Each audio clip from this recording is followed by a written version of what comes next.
we did vertically.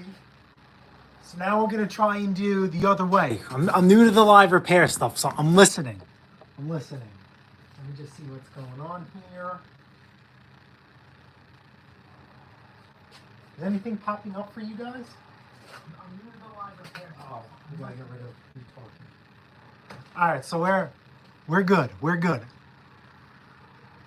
I just got in. Let me make some space, and we'll get our patient in here. And I am not lying to you about the title, and we will get into that. Amazing.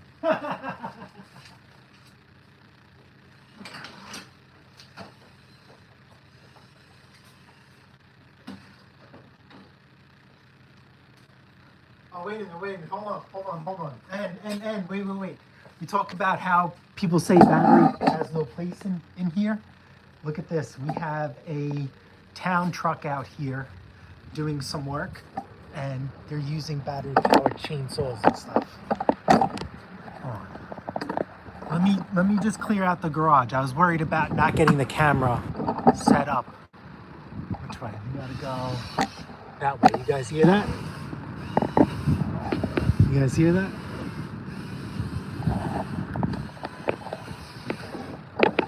No. Why can't I see what you see? Can you guys see that guy?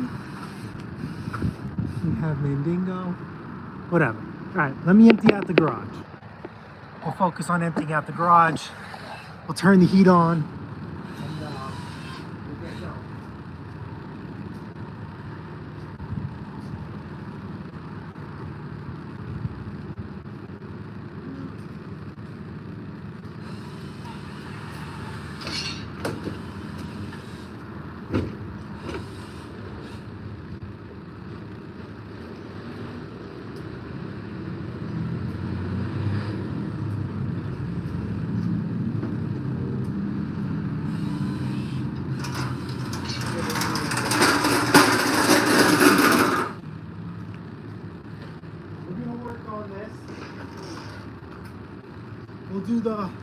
We'll do the mower first, and we'll do the backpack after.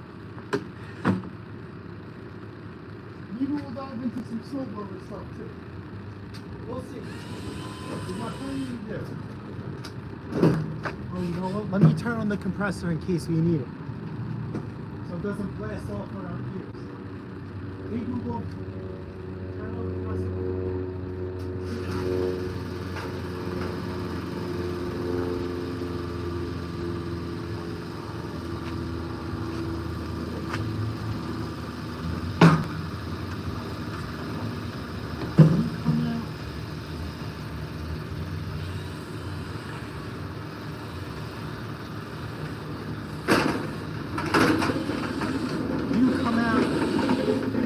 All right, let's go get our patient.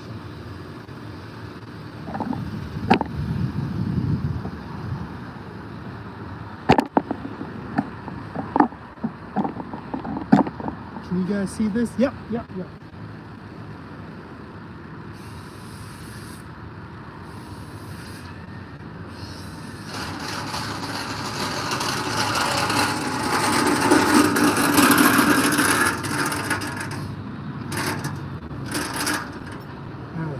Now, can you see the guy using his battery power tool? Let's see. Nope, that's her car. See that? You hear him? You don't hear him because he's using a battery powered tool. All right, they'll get both of us in the shot. 2 for 1.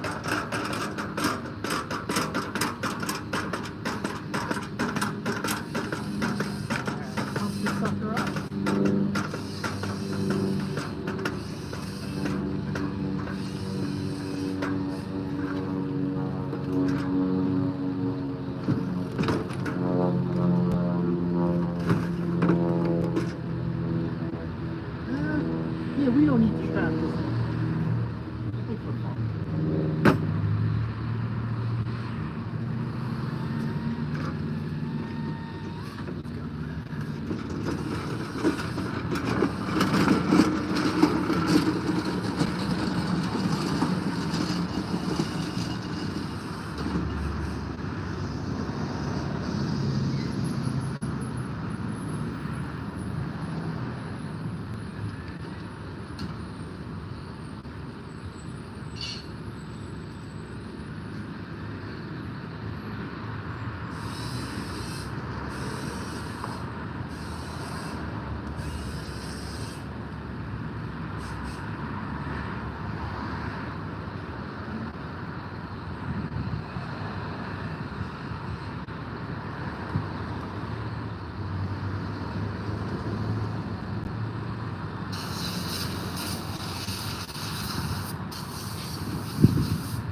Alrighty, let's get some compressor noise in. I'll probably turn it off. Let's see.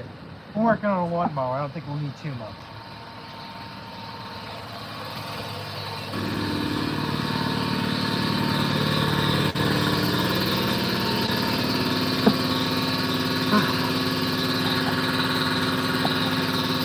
Hey Google, turn off garage compressor.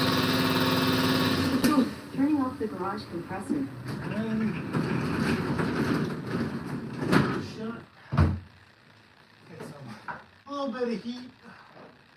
Every little bit makes a difference. All right, let's see what we got here. Good morning, guys. No, good morning. Good afternoon. I'm sorry, I'm a little backed up. All right, yep, we're closed. We got heat going. Happy Saturday.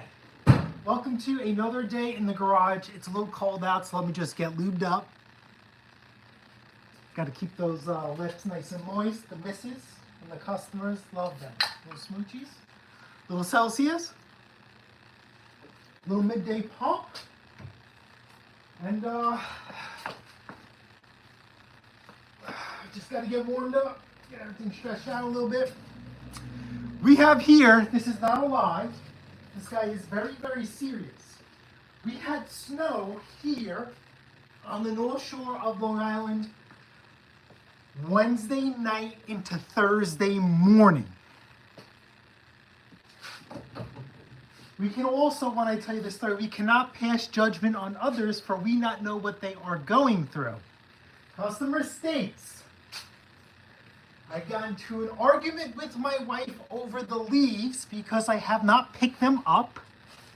So he was deciding to, in the middle of the snowstorm, go out with his lawnmower and pick up leaves and snow in between. Customer states he made about almost 3 passes. He was going up for his 3rd pass. The lawnmower conked out and would not restart.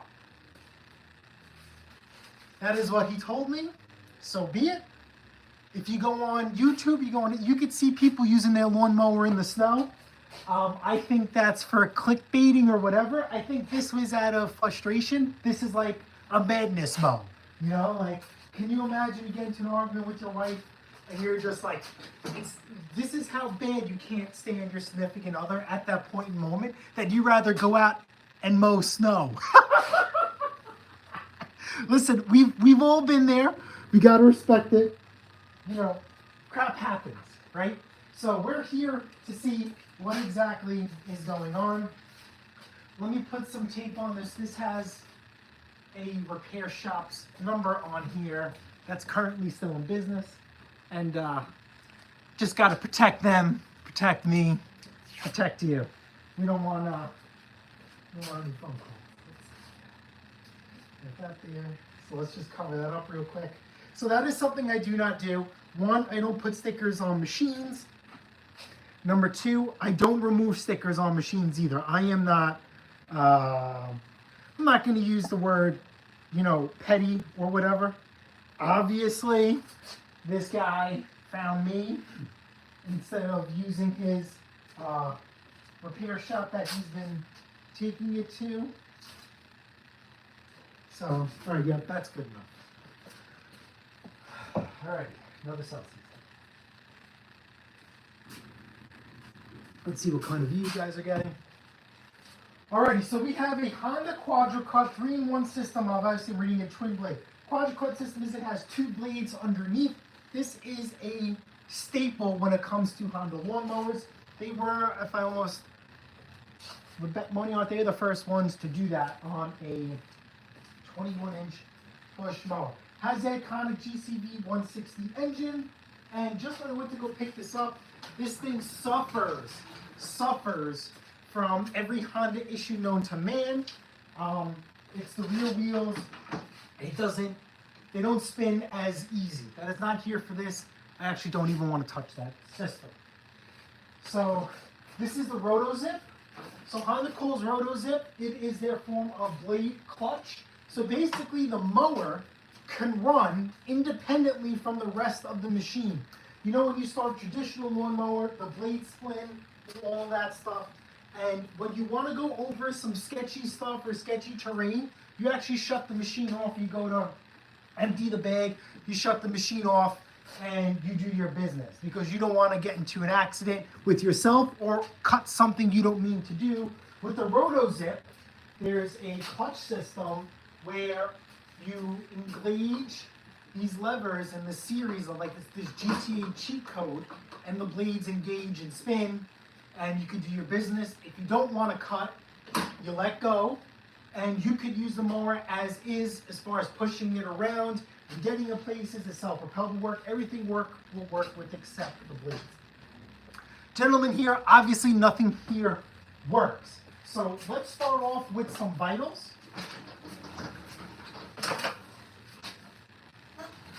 And let's see, fuel is on. That's important. We'll get you close. We'll get you a little bit closer. Sorry. Okay, make sure the fuel is on, right? So this is horizontal is off. This is on. Let's take a look at the gas. Obviously, Arens should be good, right? Smells pretty good. This thing is topped off to the brim. Now, here's another thing that's quite concerning. You see this right here? This red cap is here for a reason. This is your fill level. Honda wants you not to fill it past the red, because then you run the risk of flooding the vent cap, and the vent cap will not work anymore. In the past, this is on snowblowers too and whatnot. In the past, I used to drill holes in these. I came across a great video on YouTube from Mower Medic 1 that you actually leave this out in the sun and it dries out. But we don't have any sun. We have cold weather. So for all of you Honda aficionados, model number HRR216K9BYAA, serial number MZCG9763807. I have no idea what any of that stuff means. It's just a number. So let's just check our air filter. Air filter's pretty good. So let's just get this stuff out. Let's not get this machine ingested and running.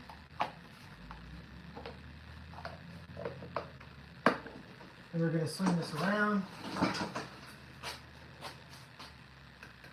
Valve cover is very, very important on a Honda.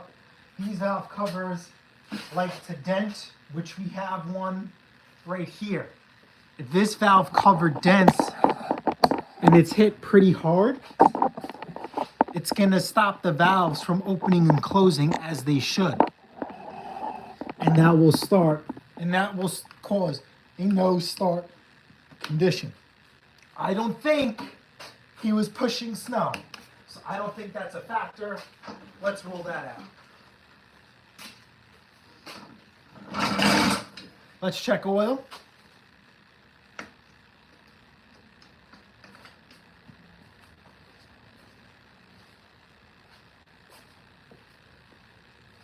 And let's see what we have here.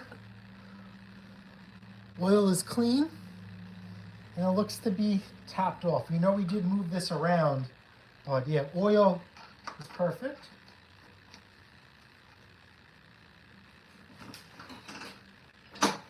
You want to pop out the plug? You want to just pop out the plug for good measure? Spark plug looks to be great. Well, let's pop it out anyway. Let's see if this thing, the spark plug's color, will reveal some conditions here. So let's pop this spark plug out. Let's see what color we get. And that could give us some hints about what is happening or what's going on. This is a 13/16.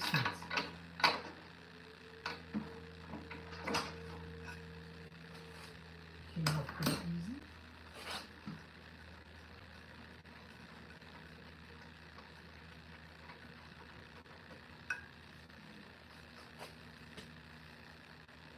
Okay, it's a little black.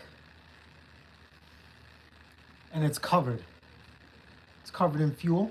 Can you see it's a little wet? So it being wet could be two things.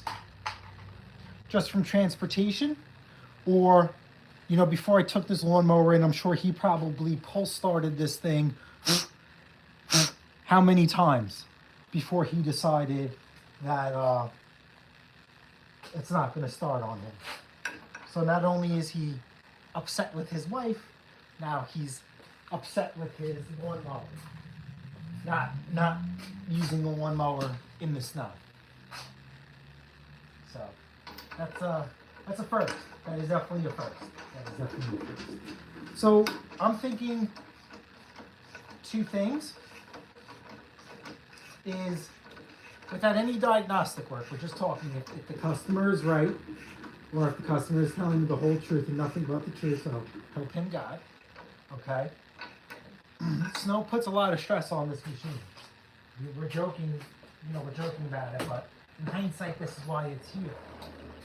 So when you start stressing out the machine and doing heavy duty tasks, he probably blew timing on this, to be very, very honest with you. I think that he sheared the flywheel key. He was cutting leaves and snow, and just like hitting a stump or a rock or something, it's like a big shock, and you blew the keyway. So that is my guess, but let's just continue before we start taking the lawnmower apart. We're just checking things. Let's not start taking things apart without any diagnostic work. Just gonna flip this thing over on its side, which is gonna suck because we're on this. All right, this is gonna go down. All right, we're gonna flip the lawnmower on its side, and we're gonna check to see potentially if he made some contact. Now we do know it has gas in it, smells good. I'm not gonna set it on fire in my garage to make sure that it's flammable. But let's give it a go.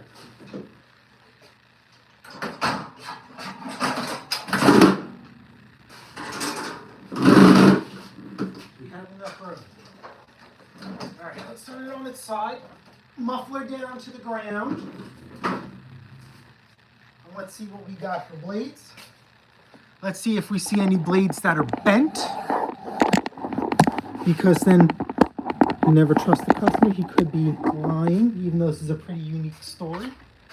And if the blades are bent, that's evidence that he did hit something that potentially blew the keyway. Oh, you know what? Let's get a light in here for you guys. So the clutch, you can see the clutch system in here. So let's give a peek.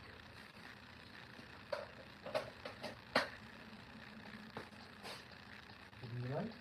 Give me a light. Will this one work? Just enough for the video. All right, there we go. Perfect. You guys can see it. Let me go get my pads, and we'll explain the blade clutch system while it's here. Get you off camera. Okay. Oh, you know what? We can flip the camera. Hold on. This way. Bam. Now I can see what you saw. Let's look at our blades real quick.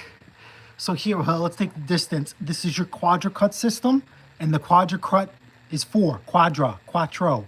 1, 2, 3, 4 cutting surfaces, 2 blades. Math, got it? Good? Yep, good. Fantastic. So let's look at this.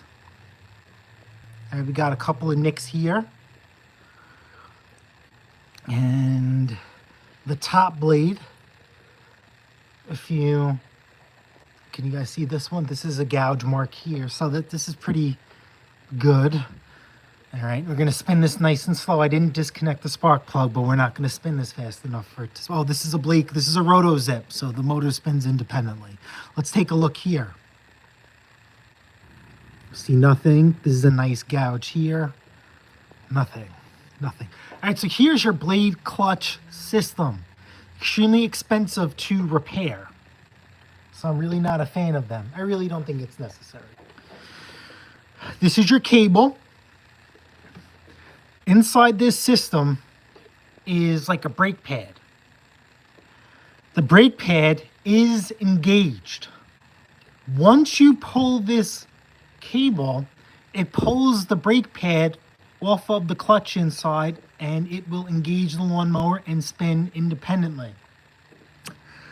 Very, very, very, very, very, very, very, very, very, I cannot stress this more than enough, very, very, very expensive to repair. If you have a Honda lawnmower that you purchased secondhand and it's vibrating,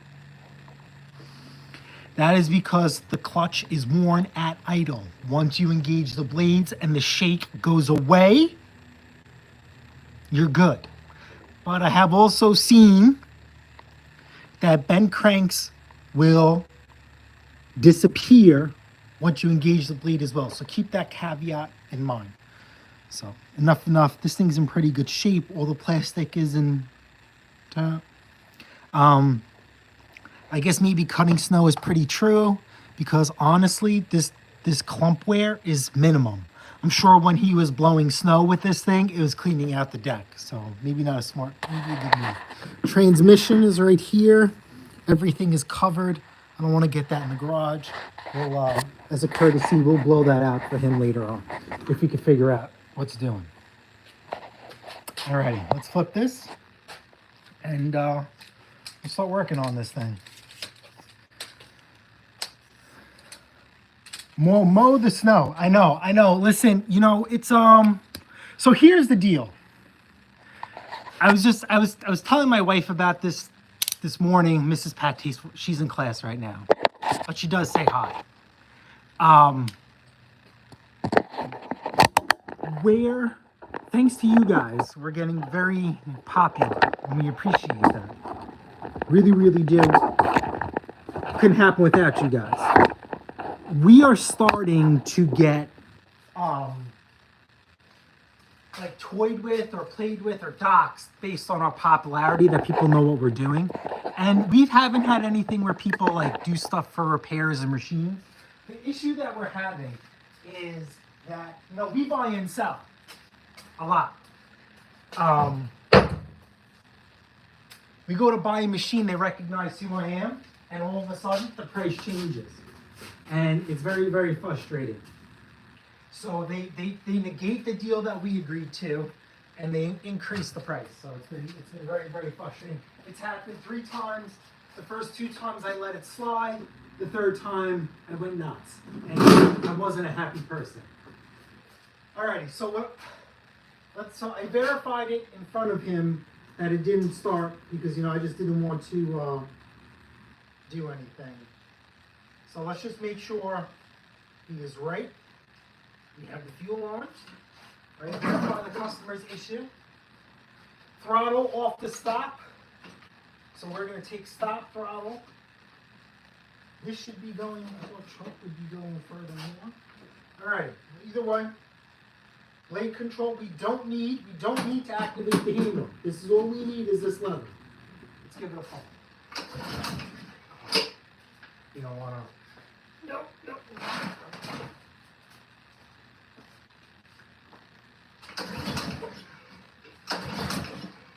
Okay. Now we also notice, we made an observation that this choke lever isn't going all the way. It could be the reason why it's not starting. So, popped off the air filter, and you guys are gonna tell me, because I can't have my eyes here. You guys are gonna tell me if this thing, if the choke lever actuates. All right, let's turn the camera. Let's see, can you guys get a better view? All right, nope, you guys, this is covering it. Where can we prop you guys? All right, you know what? I'm gonna have to hold the handle, and you guys are just gonna have to tell me if you spot it. All right, pay attention to this choke flap. Can you guys see that? Can you guys see this flap? All right, we're gonna open and close it.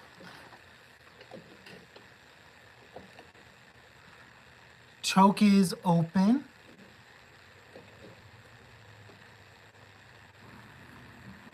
Open, and we should be closing. Is the flap moving and sealing? Do you guys see that? Can you guys see that? I can't. Is the flap moving?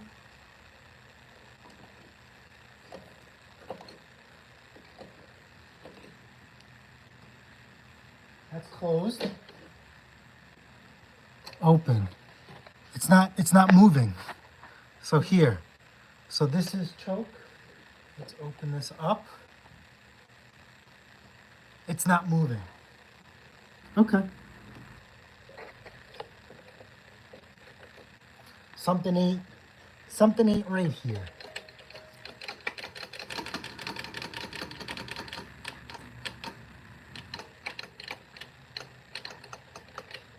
It's supposed to be a choke flap. All right, so you know it's a carb-related issue. That's pretty good. That's pretty good. Let's flip you. I'll get you back.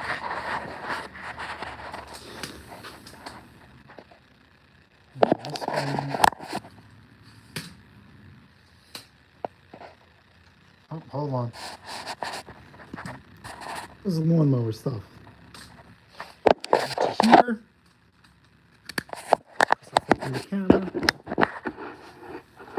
All right, now there's the button. Perfect.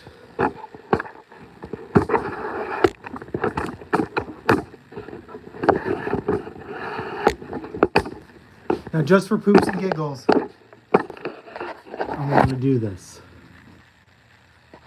Can we do the other way? Hold on one second.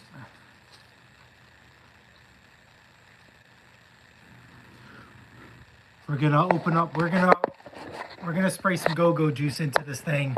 We're gonna see if this thing fires. If this thing fires, we know that it's a fuel-related issue. Take this out of the way. We'll get some go-go juice in here, and we'll give it a run.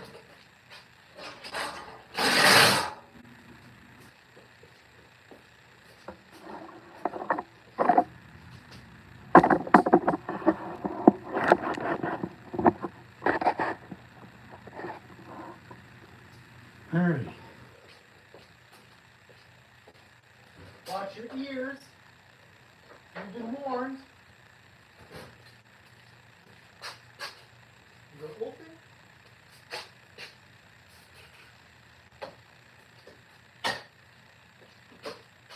Fire low.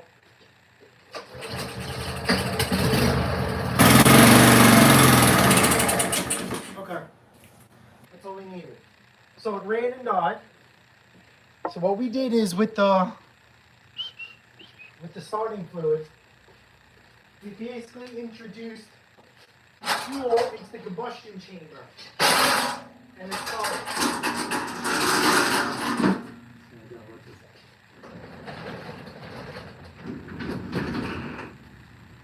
So you need these things called facts. F-A-C-T-S. Just like you're the facts of life, there are the facts of small engine repair. And without one of the letters in facts, your small engine will not run. So let's go over what the facts are. Pump this baby up real quick.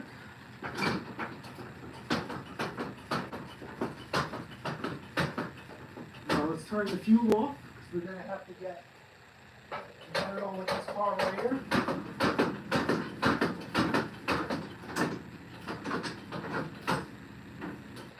Alright, we're at max. Let's see what we can do for a good view for you guys. And me. What I want to do is, you can't spill any gas in the garage, because you will make the missus or the house.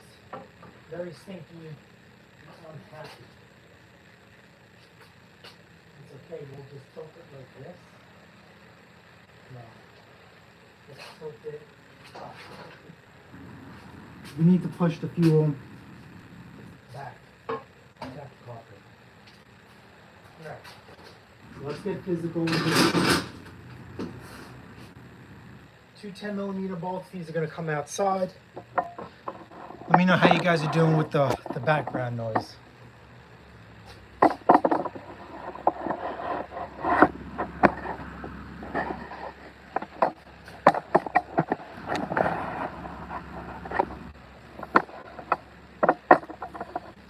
Nope.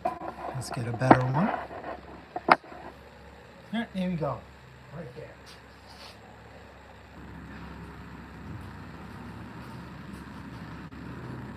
Let me get my special stuff out.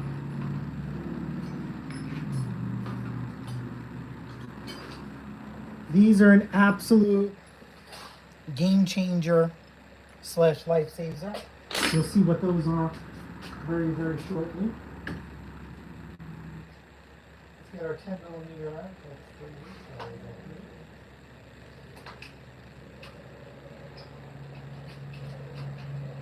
Alright, let's open this baby up. Let's get some rags. So now we're going to see some fuel. Let's bust off this filter.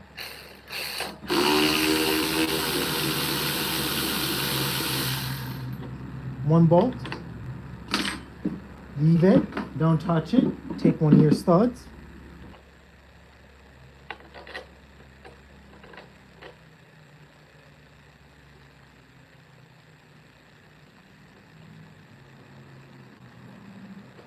Give it a couple turns, give it a yank to make sure it's in there.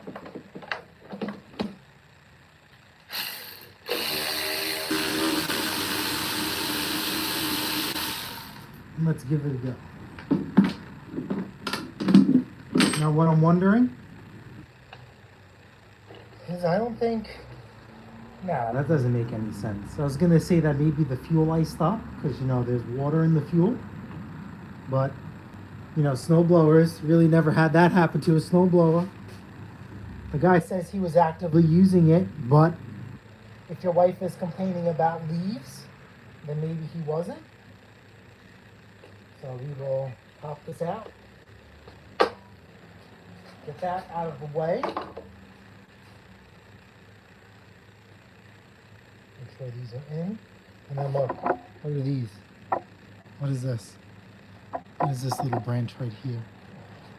Could this stop your choke from opening and closing? See that? Hold on, there's more. It broke off.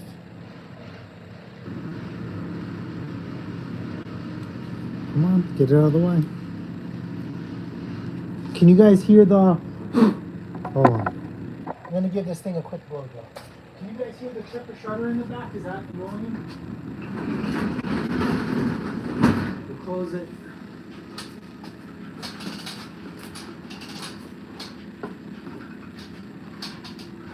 Alright. Blowjob time.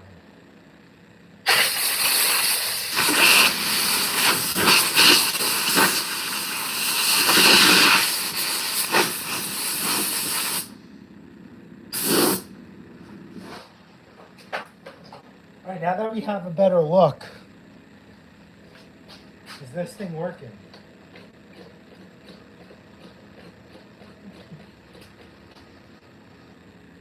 Okay.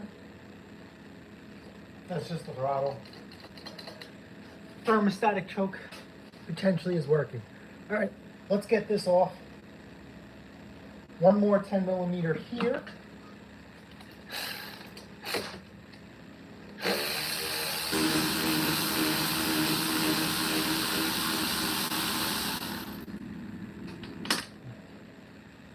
Now this whole assembly should just come right off. Fantastic. Okay, we will put that there. Just remember, less is more.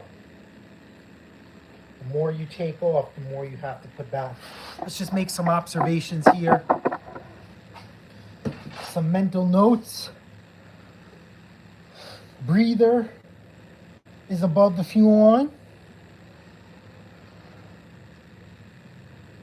Your governor hooks up to the front hole of the carburetor, and then there's another hole for the spring.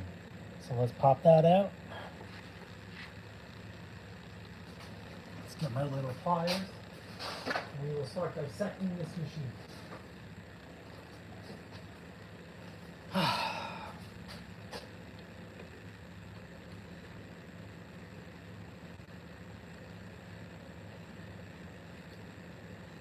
Okay, that one's out. Okay, and then we have our fuel line. Okay, so see this here? Is the camera picking the... I had the camera facing the wrong way. You see this here? You see this clamp here? That's not OEM Honda, so obviously the last repair shop has been in here at a certain point. Honda has those, what are those things called? They have clamps, but they're like two little circles at the end. That's how Honda has it set up. Okay, let's get our hose clamp pliers. We don't want to damage anything. Just gonna get them in there. Spin, spin, spin. Break it free. And come on, don't break on me. Come on. Come on. Come off.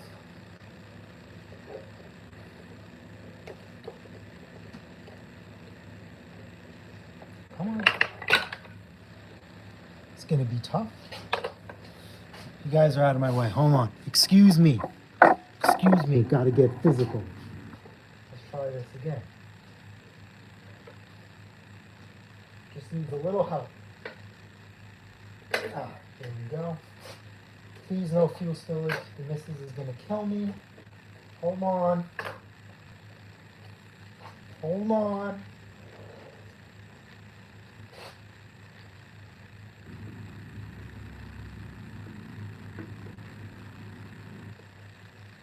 Okay, let's tuck that somewhere. Let's pull the car towards us. And here we go. So here's a good view.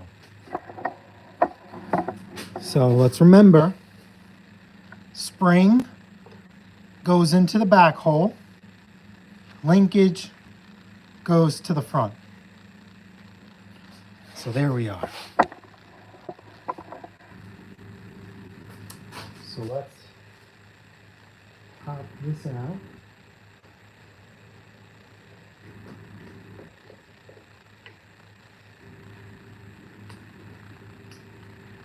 Oops, gaskets are coming off. Okay, hold on. Hold on. Get that out. Let me put this in a bowl. Hold on. I'm going to put this in a bowl so we don't have fuel. So let me explain what's going on. Okay, so if we didn't put these studs in, right? When we go to install this carburetor back on, we're going to have to line all of this stuff up. These studs make that task very simple. We don't have to do anything. So remember, this was the air filter. So it's going to be, this is called an isolator, the plastic part here, that also encompasses the auto choke system. Isolator, gasket, carburetor, gasket, metal, gasket, air filter. You would have to align all of this stuff when putting on your carburetor. And I used to do that. I used to struggle. So let's get into this. Hold on. Mow the snow. Yes, ZX. I am not a fan of blade clutches either. They are very, very expensive. Listen, blade clutches, here, we'll take the camera because now I'm talking. Blade clutches, right, do have their your place. They really, really do. Especially as you're a landscaper. You know, you're going places and taking your lawnmower from the street to, to the person's property. You know, you're taking your lawnmower all over the place. And after a long day, do you really want to schlep your lawnmower all around? It would be nice to get some assistance. So I think that's really, really good. Or if you're a landscaper that's bagging a lot, you don't have to shut your lawnmower every time you want to empty out the bag. All right, so let's get you guys situated in here. We'll go to the carb cleaning station. So just so you guys know, right, this is gonna be like a carb cleaning station or workbench. I put lights in here. I ordered the electrical boxes and the outlets I want to install. So we're gonna wire everything in. As you guys can see, I started doing the demo work. Originally, I was gonna keep it in sheetrock and make it look pretty, but I'm not gonna do that. I'm actually gonna rip all the sheetrock out. I'm gonna keep the sheetrock in the back because in case of something gets pushed or folds, it's not gonna fall behind.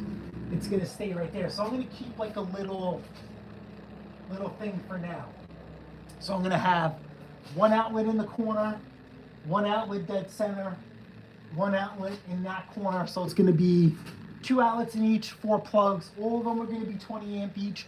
One GFCI outlet's gonna piggyback into a regular one. And yeah, that's it. I may put another outlet here eye level. I'm not sure, but definitely we're gonna do 3. And this is a little bougie, but we have this here and the cable stretches. So I'm probably gonna put another outlet box here. So cables don't have to be stretched and everything is not clogged up. So that's my plan. Let me know what you guys think. The question is, why didn't you do it when you first did all the electrical work? That's a very good question. This garage layout, the way you see it, is not the way that I had it envisioned in my mind. As you guys know, the missus has a better eye than me. When we were doing the electrical work and we emptied out the garage and everything else, she says you should put all your toolboxes and everything on this side. She has a very great eagle eye because when we went with measuring tape, clearly you could tell it worked. So I was wrong. All right. So we got a good view of you. And we'll get a good view of here.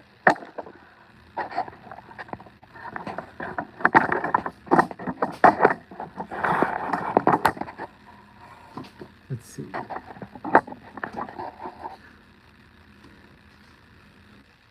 Alrighty. Carburetor.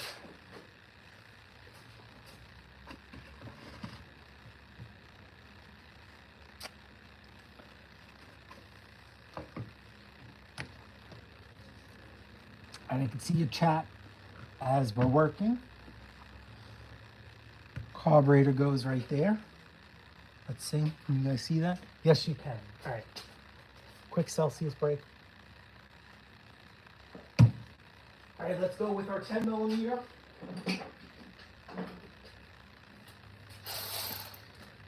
See, look, we're leaking.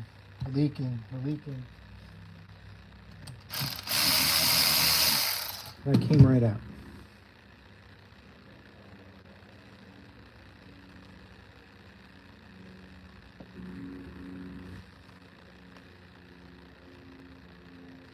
I know what the remedy is to fix this. I gotta go on Amazon or maybe just steal one of her baking trays because that offers a flat surface and it won't make any noise. So let's use a socket as a hammer. You gotta crack open this needle. Boom, mazel tov. What? It's honestly not that bad.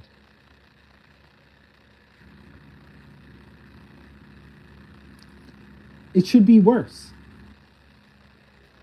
It should be worse.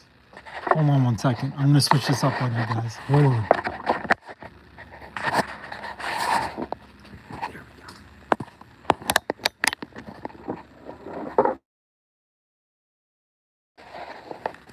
Jay Scott, yes, I've always used a cookie sheet. Okay, so listen, obviously we're going through some changes here in the driveway. In the driveway, I can spill all the gas I want. I didn't need a cookie sheet. Here with you guys and working so close to the house, you have to be a little bit refined. All right, so listen, we could see a little bit of smudge here. Let me get this out of the way. But do you think this is enough to cause a no start? The mower was running while he was cutting snow. You see those? See here and here? So let's give this a wipe real quick. I mean, yeah, this came right out. This isn't like hard, rusty, crusty stuff, you know, so we'll set this to the side. Let's put our blanket back. And like, look, this carburetor is clean. Do you see that? Interesting. Interesting. Take that pin out. And look. You really don't even see any staining on the float. Let's look at the needle. Oh, no, we don't want to drop that. So this tip is in really good shape too.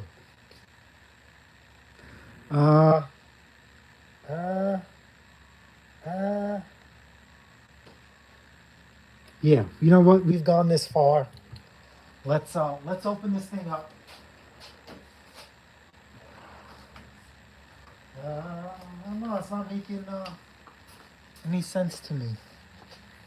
Let's go. Let's go see what the surgeon says. You got to get our scalpel and our pick. Let's put this off to the side. And we're going to need one more thing as well. Hold on. Look at that beautiful carburetor as I get our last surgical tool.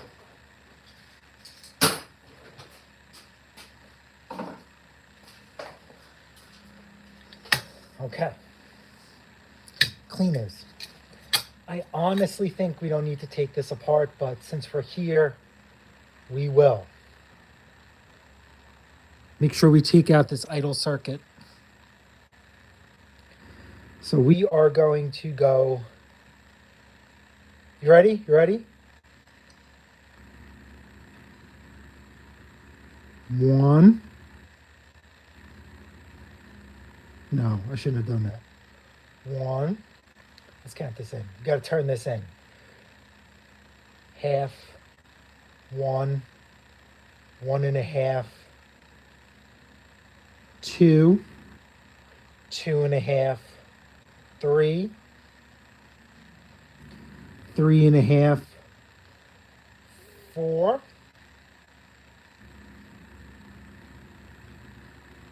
Okay, so now we know 4 turns backwards will get us in. All right, hold on. All right, so we'll put this aside.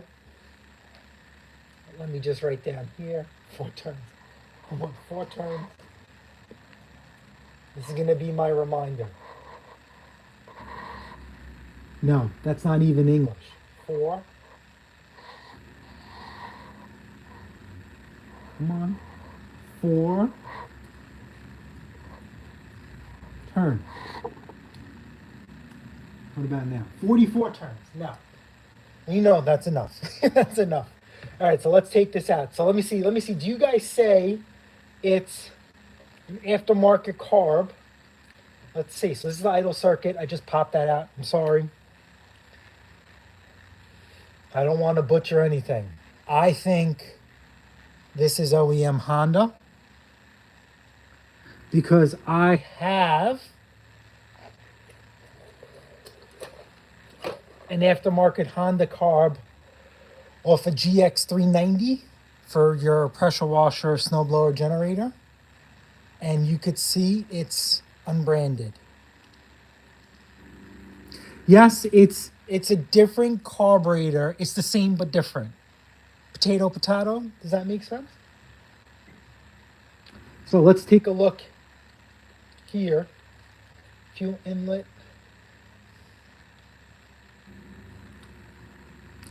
Yeah, I'm gonna go and sit there and say that this is factory. I think this is factory. I'm gonna say yes. I'm gonna say yes. Tell me what you guys think. Am I wrong? There's nothing wrong. It's a carburetor. I think this is factory. So you're gonna need a fat flat blade screwdriver. And let's undo this thing. Twist it.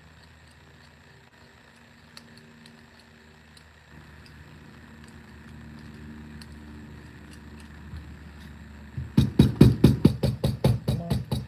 Come out. So that's the one thing I always struggle with these style of carburetors. This is why I hate them, is getting this tip out. So can we push it out? No, no, no, no. Come on, you just gotta bang it. Gotta bang it till we see some threads. Come on.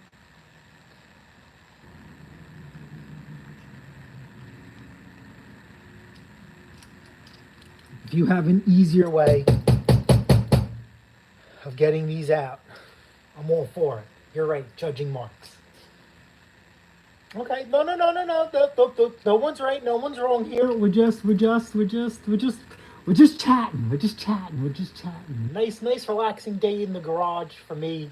Cold. I think the thermometer is saying 34 degrees in here, so it is freezing. So hopefully you guys are nice and warm. And you guys are just vicariously fixing things, hopefully, through me. We got a couple of things to fix today. So we'll see as long as this camera will go. Come on. All right, guys, how do I get this out with ease? Come on. Come on. Come out. Come out. Oh, there we go. Like a TV, like a broken TV. All right, so I think these sit. Which one goes first? I think, yeah, this one goes first, the fat end, and this one sticks up through the top. So we have our jets here. Let's get our torch tips cleaners.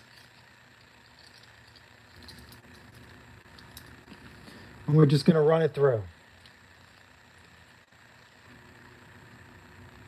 Now, let's see, when I pushed it through, I didn't see anything come out. You know what I mean? Like no smudge or smutch or puts. Like, yeah, when I put it in, there's a little resistance. But as you guys could see, from doing quick and dirties, this has a little bit of a hook to it, you know? Sometimes forget it. Family channel. Family channel. All right, so let's run this through here as well.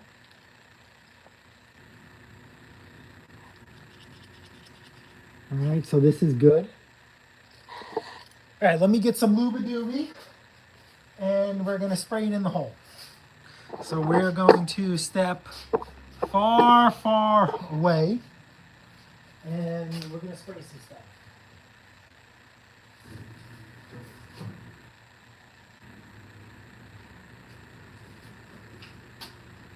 Alrighty, so main jet. We're gonna not facing the toolbox. We're just gonna go right here. See, it comes out the other side, right? Did it come out? Yeah, it came out the other side. But let's go the other way. Oh yeah, that's clean. That's clean. Okay, so the next one is. Can the camera pick this up? These have little holes throughout the entire jet. So what we're going to do is we're going to cover one end, the other end, and then we're just going to spray. And you should see it come out all of those. Once we verify it comes out of all of those, let's do it at the other end. And it comes out the other end. So we know this thing is good. Like a recorder. And it tastes good. Next, we're going to go through the carburetor. The idle circuit is very, very important. The idle circuit is looked over a lot. So let's give this thing a blast.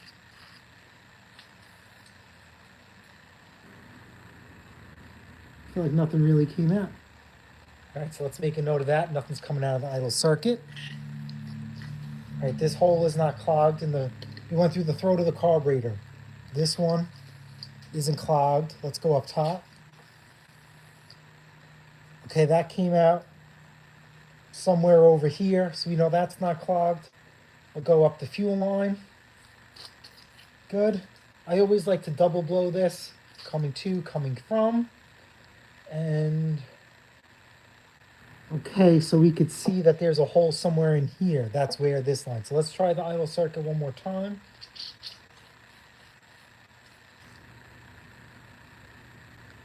We have nothing.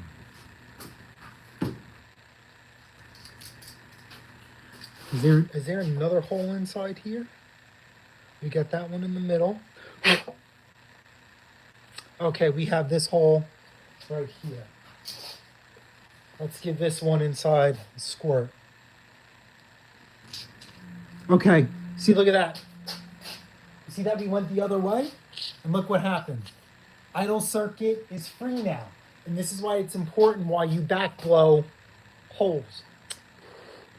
Now we just freed this up. And look, before we weren't getting anything out of here, now we are. So maybe we did do a good thing by going into this carburetor. Now let's go back to the bench. Excuse me. And we'll put this thing in. Let me just grab a rag real quick. So I'm not covered in lube.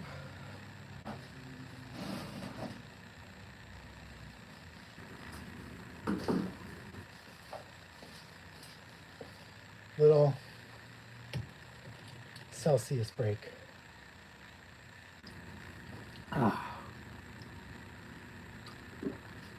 Gotta stay hydrated and your lube's lit. Alrighty. Let's put this carburetor back together. Let's clear up some stuff. Let's not make that mistake again. So also, remember we weren't sure which way this goes? You can see the discoloration. So this is what's exposed up top. You see how it's different color? Dark and shiny up top. We know that's good to go. So we'll put that in there. And we will put our jet in there as well.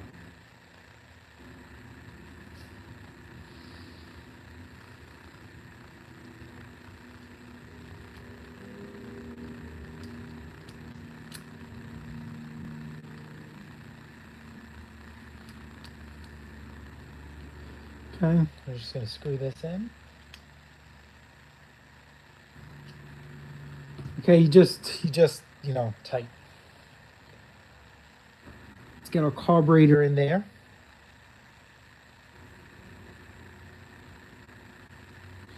So what we did is we installed the needle. And we will guide it back in. Am I blocking your view? Oh no. I'm trying to give you guys a good view while I'm working. Yeah. Slip this in. We've got a few machines to repair today. If you want me to keep going after we're done with this, I will. Until my camera dies, or I will charge it. Alrighty, so we have that in there. Okay.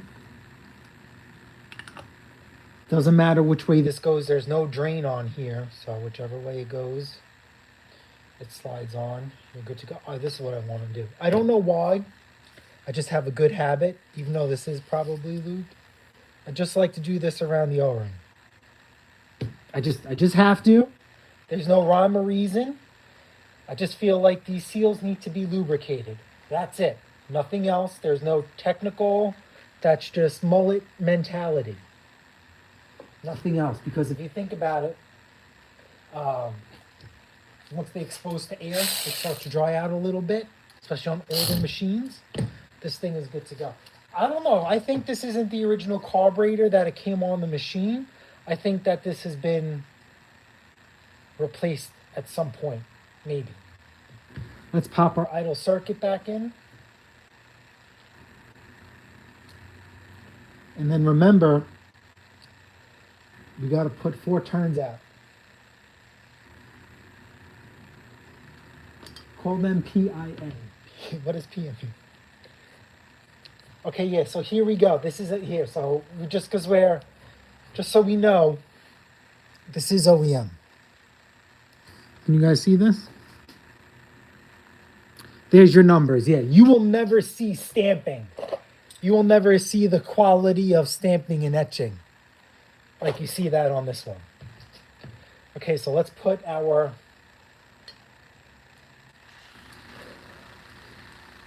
screw back in. And remember, it was 4 turns. So we're going to ground this out and then 4 turn it.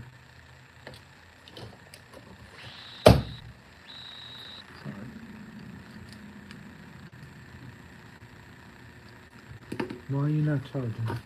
Do we just have a walkie battery go bad live on TV?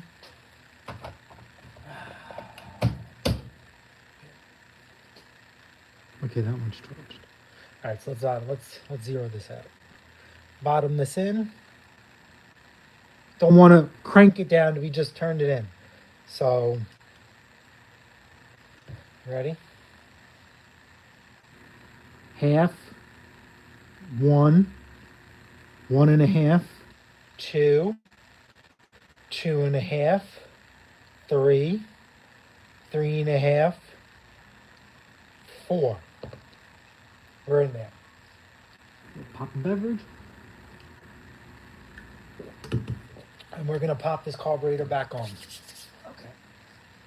Now, watch how easy this is. Because we have these studs. And I know when I talk about studs, not me, talking about these studs right here.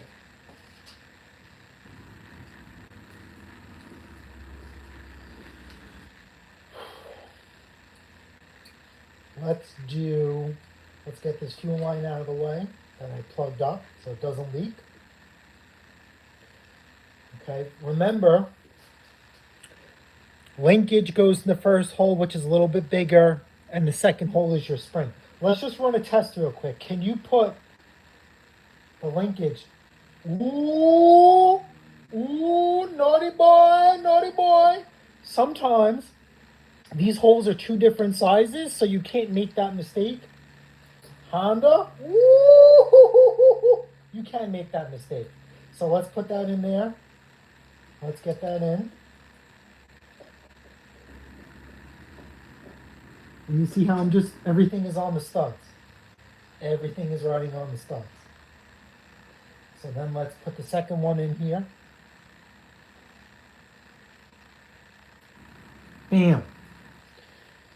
Now look, see how easy this is? Some of my subscribers have been telling me for a couple years now to get these studs, and I've always said no. Because you're just stuck in your ways. Best decision I ever made. And I'm so mad I never put them off. So you could go to the hardware store and get them, or I could put a link where I got mine from. I just bought them. I just bought them. I'm not gonna go buy bolts and cut them down or buy, it was a 4-pack. I thought it was pretty reasonable. All right, so now we have. Woo, yeah. See, Celsius gives me these cat-like reactions in the cold. We'll just put this in there. All right.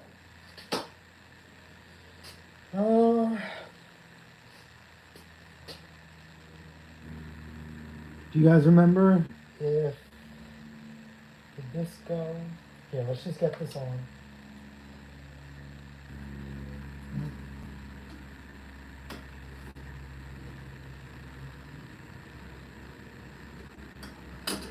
A little bit of force.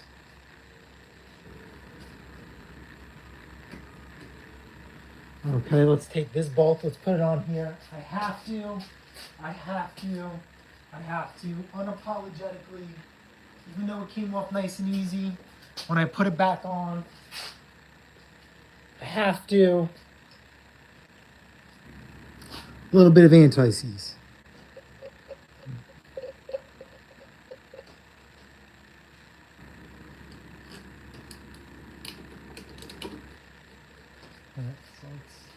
Notice how I started this by hand? I just didn't try and send it.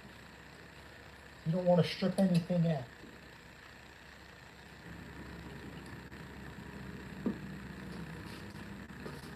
That's actually a little tough. So I'm not going to use my ratchet on this right away. I'm going to start it by hand. Okay, so the reason why I thought it was aftermarket, there was no drain on the float ball. All right, so that's a really, really excellent observation. On lawnmowers, I have never seen a drain on the newer lawnmowers. They all have this style of nut. You know, this I guess you call it the conical bowl. Some of the newer ones do come with a drain on it, like a snowblower. Or even like this one here, right? See this one? So remember, this is for a GXC 390. This is all for pressure washer, generator, snowblower, okay? They have a drain. That's right there. This one is up the middle. Now my rationale is, obviously you're not blowing snow all the time, so you're gonna need to have a drain. Same thing goes with other pieces of equipment that these motors and carburetors go on. Where else do you see these, like on a pressure washer, you know? So like I said, I've never seen a drain on the older style lawnmowers. The newer ones, I really haven't had many to yet, as you guys know. Rest in peace to Honda. They discontinued making gas-powered machines. So as the years go on, they will fade, they will slowly disappear.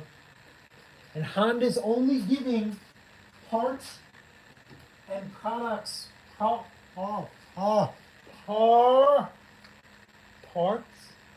and product support up to 10 years of manufacturer's date. So after 10 years of the machine, they will stop making parts. I have heard, I haven't verified because it just doesn't pique my interest. I really could care less. Honda is getting back into lawnmowers, but it's electric. Again, could care less. So you see how nice and easy this was with these studs? Again, my subscribers, thank you guys from the bottom of my heart for that little tip. So remember, we have this here. This will go here. We'll do the air filter cover. And just look how this all slides in. If you really want to get a full range of view, you could pull the recoil housing off too. But I have little fingers, so I can just pinch them and squeeze them. All right, so now the cool part is we can just take off these studs one at a time and put these back in. Okay, you're supposed to come off.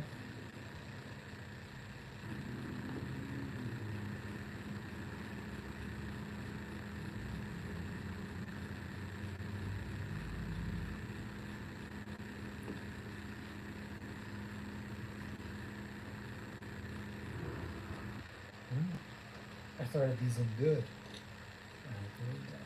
Come on. I don't want to try and rip these out because I don't want to disturb all the gaskets and stuff, because that means you have to stick your fingers in there and try and get it going, which just happened. So now we just gotta fish these through. And again, probably in your way, but you guys get the idea.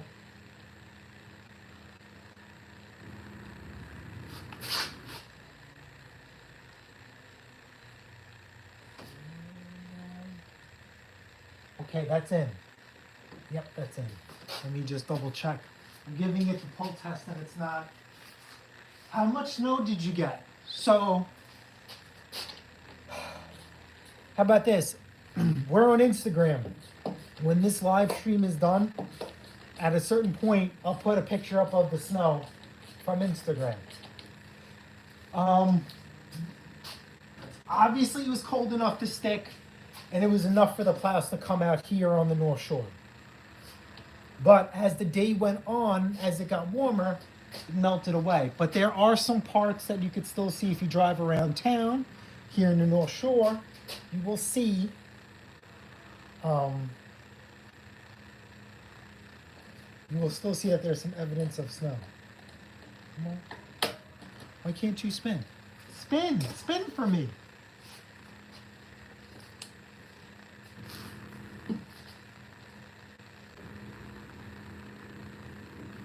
There we go. Yeah, so follow us on Instagram, Pat Days Performance. If you want to see a picture of the snow at a certain point in our house, we will definitely throw up a screenshot. Appreciate you guys coming in and hanging out with me. It gets a little lonely. I'm all by myself.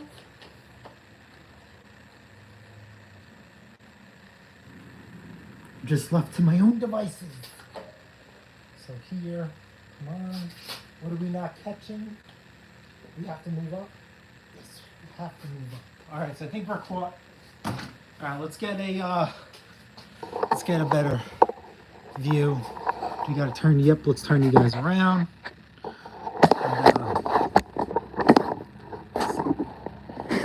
wait, why is it black? Oh, hold on. That's my mistake. That's yours. Can we go here?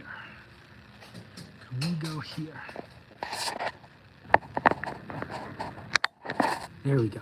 All right. Let's tighten these down. We'll get this thing outside and we'll give it a rip and we'll go into our next victim.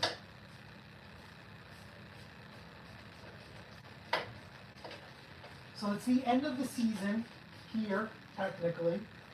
So I don't feel like I should be like trying to like upsell him, tune up or anything.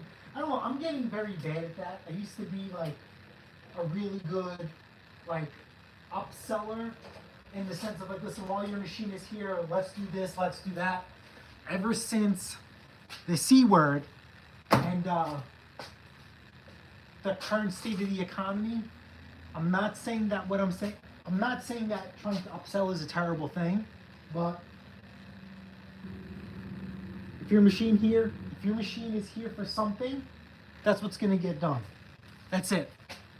Unless while I'm in your machine, I see something, I'll take a picture, show, tell, and sell. I will do that. But I've had some kickback from people saying, I brought the machine here for this, and that's what it's here for. Trying to sell me stuff it doesn't need. That's why I left the last guy. The last guy went out of business. So, whatever.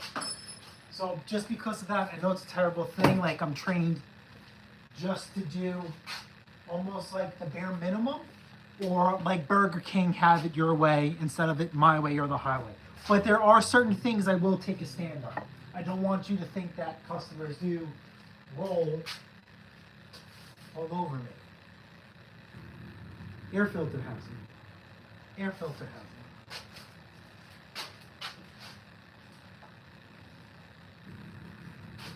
Air filter housing. Alright guys, where'd I put it? Oh, there it is, I see it. It was camouflaged on the bench.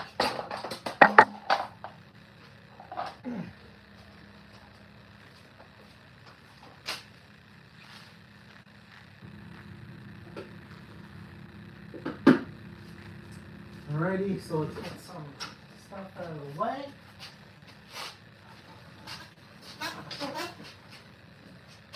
Let you down.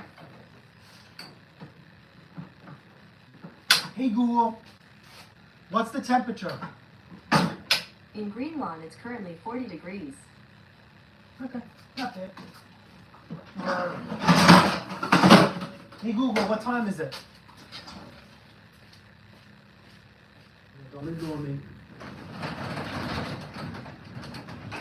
Alright, let's go out. Let's give it a pull.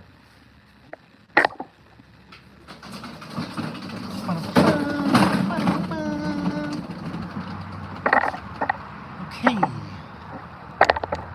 We got here. Throttle forward and choke. Oh, we got it. Alright. That might be a problem. Let's give it a minute. Let's let the fuel cycle. Is it gonna start?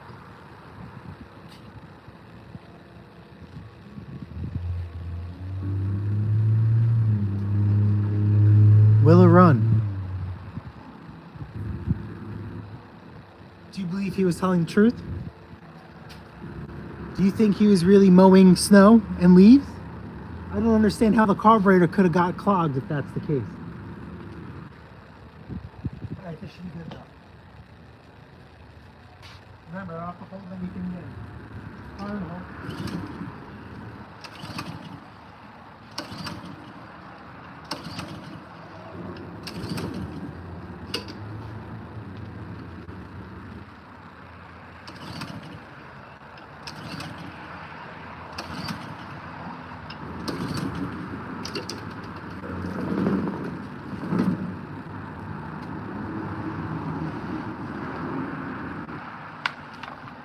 Let's just see something.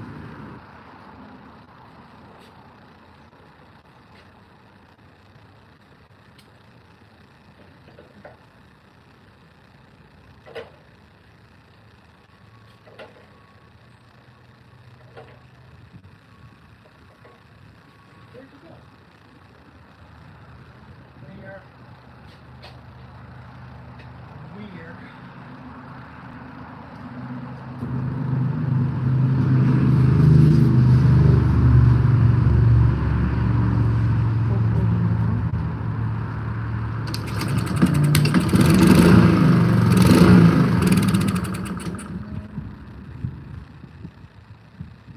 Can't be too cold to start a lawnmower, right?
Loud, so let's just go. So, you guys remember when we first looked at the machine, there's that red cap inside the Honda gas tank. And that's there to make sure that you guys don't overfill the tank and plug up the vent for the gas cap. So, while the machine was running, I don't know if the camera picked it up, but we saw gas kicking up a little bit, and that's not supposed to happen. Yeah, the gas is supposed to kick up, right? But because it's so overfilled, it's splashing against the cap and plugging up the vent. See? That's supposed to be seat folded.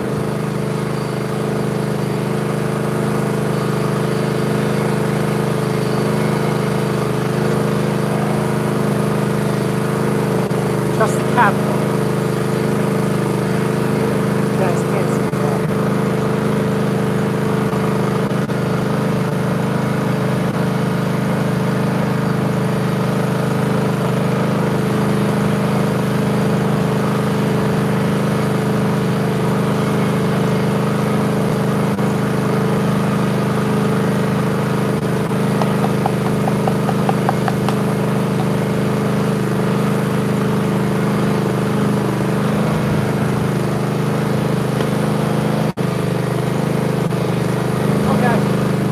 This is a good view. This is a good view of what I'm talking about. There we go.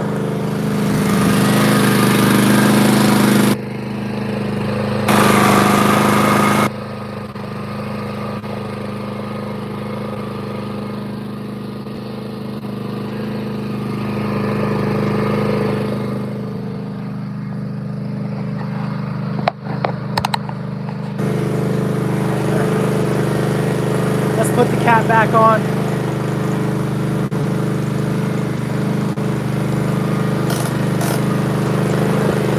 Let's engage this thing. Let's check the functionality of it.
Success. Next victim is an Echo backpack blower. Alright, we've been on for like an hour, so I just want to plug you guys in real quick. Okay, are you still working on IZVs on the camera? Yes. Yes, I am. Alright. My phone should be charging.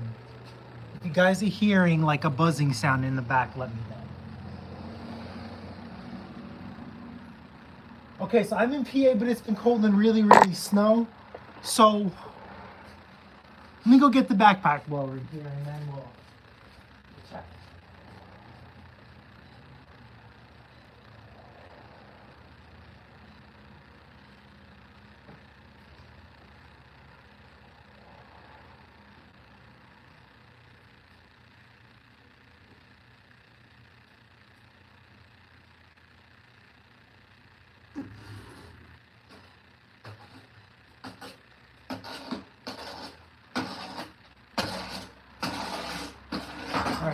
Next victim. So, you know, you can't believe everything you read on the internet. And sometimes my memory isn't the greatest. I could have swore parts of Pennsylvania had snow.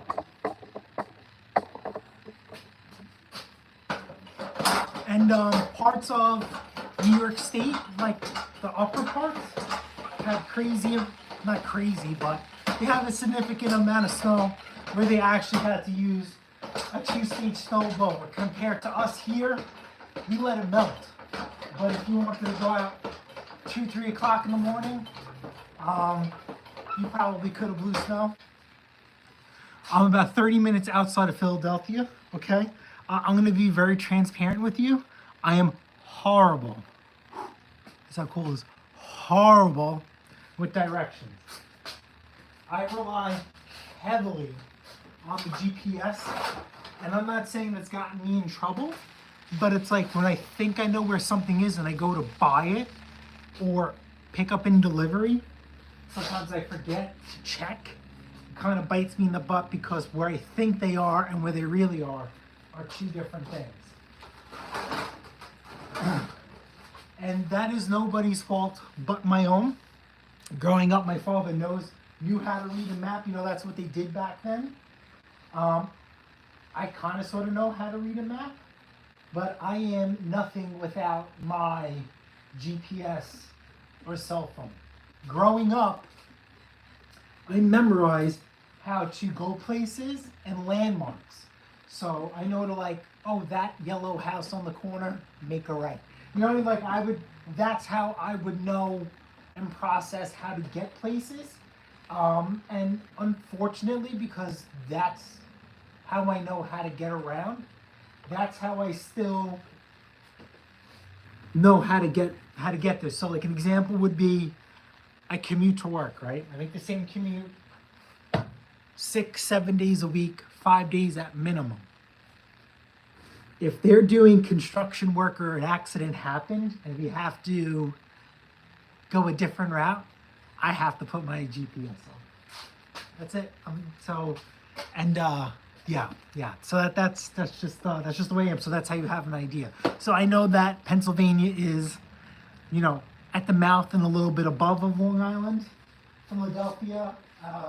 Okay, cool. Do you go to Philly a lot? Philly cheesesteaks? Is that? Do you want to send me a Philly cheesesteak? Is that what you're hinting at? So I'm terrible with that. But yes, so I know for sure. I think California had crazy snow, in the lakes region or whatever. They had snow. The upper parts of New York, like upstate, had snow, and I could have sworn parts of Philadelphia had snow. I could be very, very wrong. Do not hold me to that. Alrighty, so now we're gonna be working on this Echo backpack lower. This thing is a piece of, and it has been the thorn in my side. 2-stroke is not my favorite thing to work on. I'm not saying I avoid it at all causes, but it's very rare I will buy a non-running 2-stroke machine. One, I have zero, actually no, I'm sorry. One out of many, many, many instances that I'd rather not admit or care to share. I have only in one time, I have successfully cleaned a 2-stroke carburetor. Other than that, it has been failure after failure, goose egg after goose egg, waste of time, wasted effort, compared to anything else I do. Also, as I talk to other people who are proficient in 2-stroke, there are certain things you could do to a carburetor, and no matter what, it will never be right. And for me, because I'm not saying I value my time, I'm even making an excuse why I'm just going to replace it. I am not going to go above and beyond to try and save a 2-stroke carburetor. It's just not, the case. So here, let's get a toolbox view. So Issue with this, so I bought this backpack blower with another one for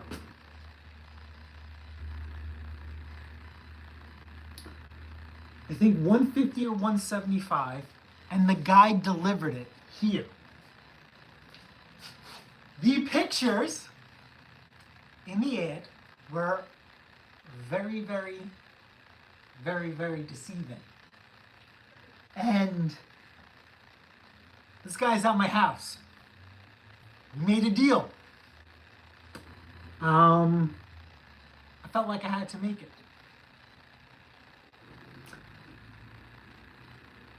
When you do what we do, or you try to do what you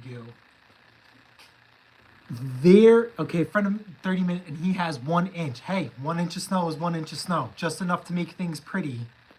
That's fantastic. So, life is buying and selling stuff off marketplace, or taking in repairs from people, is like a box of chocolates. You never know what you're gonna get. So I thought I was getting, just like in his ad and in the pictures, 2 running Echo backpack blowers in really good shape that I could just easily resell. Joke's on me, buddy. This one ran, and the other one barely ran, but he warmed it up before he got here. So they ran great. This one had the air filter cover missing. I just happened to miss that in the ad. In the pictures, he didn't mention it. So that was about $25, $30 for new air filter cover and housing and the hardware. This stuff right here, I think was like $25, $30. If you buy this from Echo or your dealer individually, you're looking at $50, $60. Jeff Bezos has these as a kit for like $25, $30. This backpack blower has an aftermarket carburetor on here, and it is driving me nuts. So I am just going to replace it with another aftermarket carburetor. This thing will run great. I had to tune it, make it run perfect, and it ran great. Just happens to go when I go to sell it, it doesn't run great. So that's very, very frustrating. So then I let it sit for a day, go to start it, it runs great, ran it great for a half hour, shut it off, waited a few hours, go to fire it back up, and it's giving me nothing but issues. I know this thing looks like shh, but I don't believe that this is a compression issue. Now, I did sell the other backpack blower. I didn't sell it, the missus sold it for $250. So, we paid one, so we're basically $25 in the green. And listen, yeah, it sucks, but something is better than nothing. I thought I was gonna hit a home run, and that's not the case. And it's like risk versus reward. And just remember, not everything you do is gonna be a home run. I can't speak for everybody else on this channel. I try and keep things transparency. You guys seen certain things we do fantastic on, and certain things we just take it. You just take it. You don't have a choice. So, yeah, if you guys ever decide to start buying and selling equipment, you call it calculated risks. And what I have gotten better at this year is I am guilty, or I am a victim of not walking away. Of like, wow, this thing's a real POS. This is not what you stated, or this is completely different. For me, it's like, wow, I'm already here. I already wasted time. I'm just gonna get it. I've been a lot better in walking away. But this showed up in my front door. I don't know how to handle something. You know what I mean? Like, I try and be fair, but then I don't know how to explain to the guy at my house that we have problems. Yes, I got both of them, correct. It was either 150 or 175. I have to double check. I'm thinking it was 170. Yeah, it was 170. No, was it 175? Oh, shit. Shit, that just spilled out. Oh, no. Oh, she's gonna kill me. House is gonna stink. All right, let's get the other carburetor. Yeah, so this is an aftermarket carburetor. I like the aftermarket Echo carburetors compared to the OEM ones because your adjustment screws are high and low, and they're easily adjustable compared to the stock one where you need a special tool. So, yeah, we got bamboozled on this one. It is what it is. Risk versus reward. There have been machines where we've absolutely knocked it out of the park this year. Okay, have you guys seen? Remember that leaf vac I paid $10 for, and we maybe had another $25, $30 into? Christina sold that for $500. So you win some, you lose some, you balance it out. You know what I'm saying? You have a tremendous victory, and then you have maybe not so victory. At the end of the year, it's all that matters. If that matters to you. There is some enjoyment to this. I could be home doing nothing, or I could be out here doing something. Sometimes you yes, absolutely. So you guys have to weigh the good and the bad, and there is some risk. There is some risk and reward that I know, maybe, I don't know, like I really don't follow other channels that, you know, do what I do in the sense, like there are a lot of people that will do what we do, but they get their stuff for free or next to nothing. Unfortunately, we don't have that option. We pay for everything you see on this channel, for the most part. So it makes things complicated for us. Let's just look. Wow, I'm talking to you guys and I forgot how this got set up. Oh, shit. Did it go on the inside or the outside? Oh boy. What did you guys do?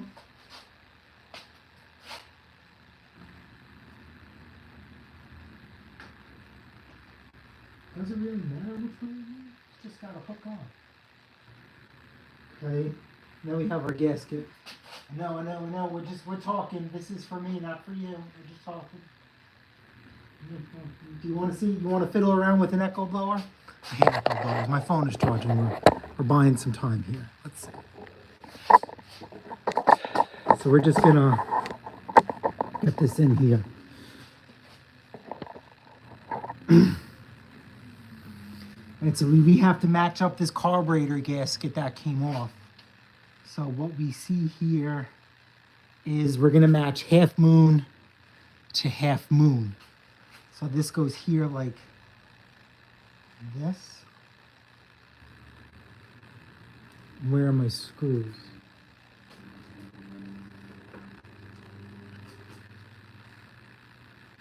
Okay, so we have this gasket here.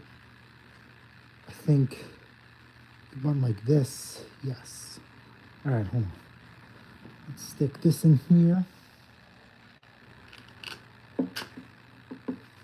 Let's get our gasket. The half moon is this way.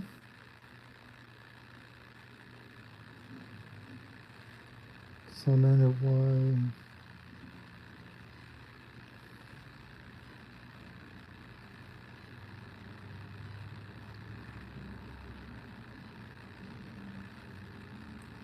half moon goes here. So that goes there. Half moon. Okay. Let's put this on.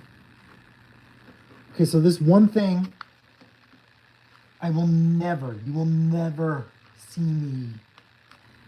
I'm weird like that. When it comes to two-stroke and screwing fasteners into plastic things, I will never use a tool, an electric battery powered tool to screw these screws in. I just don't know. Like I need to feel. and I don't want to over torque because we're going into plastic. And I know there's different power settings which my tools have. I just don't feel comfortable doing this. I will always do these by hand. And I know, like, you watch, Jeremy, Mower Medic. He does a lot of two-stroke stuff. He is extremely skilled and talented. He's in there zipping away. He's got his gun on, and he is just zipping away, and I just can't do it. But again, at your own discretion. I don't believe in taking a small job and making it very, very complicated, trying to save myself a couple of minutes. I mean, yeah, a couple of minutes, couple of seconds. I'm just going to do this by hand. Okay. Now, I do expect you're going to need to make some adjustments. Just because this blower is a POS. When we make adjustments, we have to make sure the air filter is installed. Okay, so I don't like using, all right,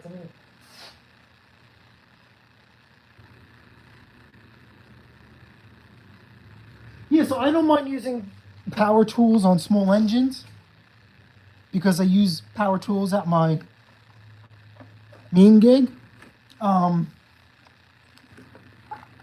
Just certain things, even at work, there's certain things I just won't do it. I just won't do it, or I'll take it to a certain point and I'll let it go from there. An example would be on a Cummins ISB. This is a very, very big problem in my line of work and at my job. The crankcase cover bolts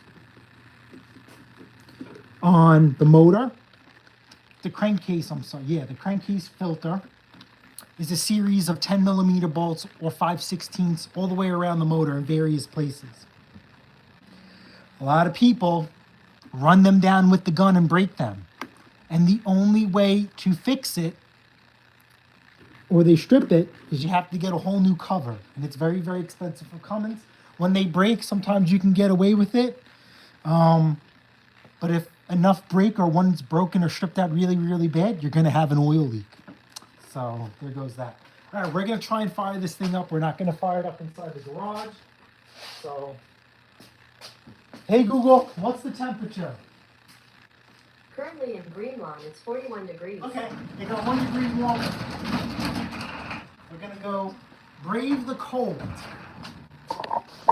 So let's go back out here and fire it up.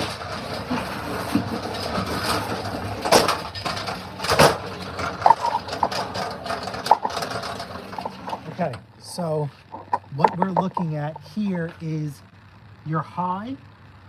It's labeled high and low. Your high is always this adjustment screw closest to you, closest to the air filter. So let's take this off the rope, take this off the stop. Prime for a good time.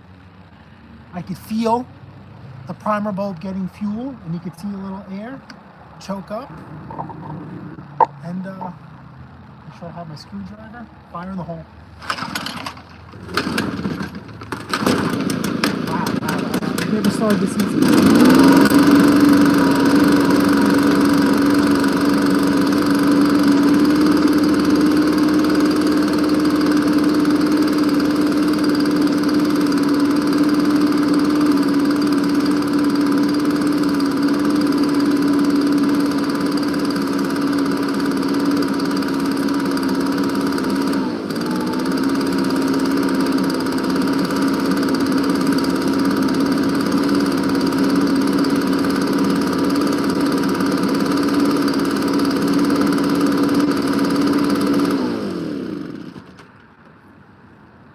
I messed up, and I think you guys know why.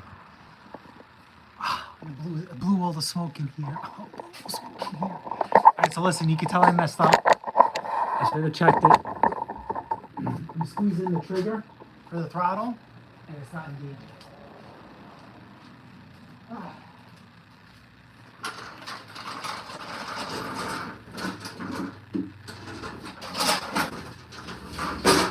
Oh no, this thing is beat.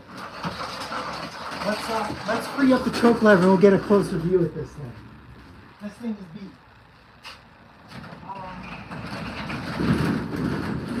I did doctor it up to make it look pretty. This thing is beat. This thing is really, really beat. Echoes need to be warmed up 3 minutes before tuning. Yes, but you're going to see why I messed up. Alrighty. I'm squeezing the throttle trigger and it's not throttling.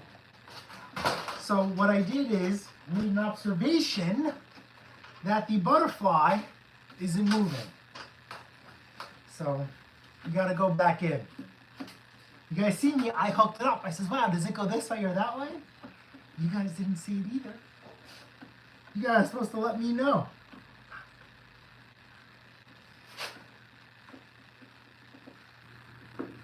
Now, when you install these aftermarket carburetors, I did a video on it. You're supposed to shave part of the isolator. And I didn't check to see if that happened because it worked. Now I touched it, it doesn't work. Seems to be a common theme here. All right, no throttle. Yeah, no throttle cable. Yeah, so I definitely hooked it up. I have one of those and it does not start that easily. All right, listen, I am not going to pretend I'm a two-cycle person. Before you replace the carburetor, I want you to do a few things. I want you to pull the muffler, make sure it's not blocked up. And there's going to be a little screen in there. Make sure that's not clogged.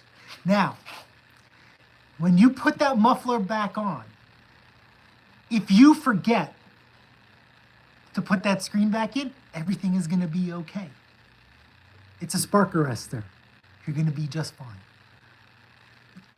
If you forget to put that back in, it's going to be okay. So after that, you ensure the exhaust is plugged, the spark arrestor is not plugged, and you forget to leave it out. Put that back in. Next step is, if you haven't tuned it up in a while, I don't believe in spark plugs. I think spark plug will be fine. Clean it, re-gap it, call it a day. Start with new fuel lines and a filter. Echo calls it a repower kit. Or you go to Jeff Bezos, and Jeff Bezos will send you this beautiful kit of this beautiful carburetor. Extra primer bulb, extra gaskets, fuel line, and a filter. All right, so this is what I don't know. I don't know what this is.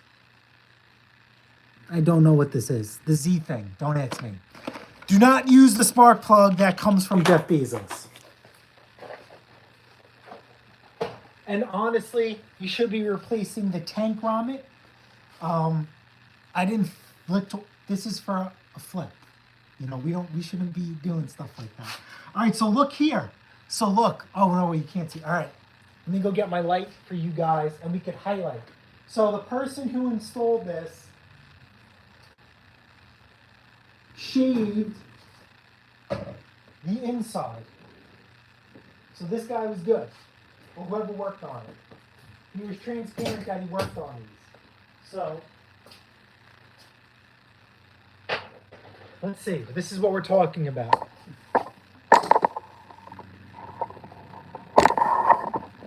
Can you see this right here? You see that shave mark? See how right there in the corner? So this has been shaved to clearance that throttle lever.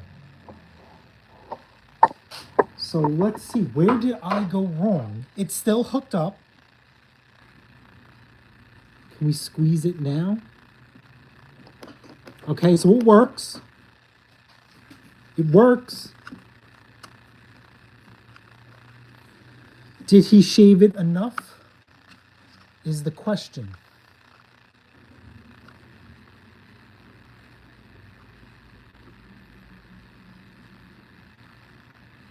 at what point am I losing contact? Easy, easy. I just want to start these. I don't know what you're looking at. Oh, I can see I'm looking there.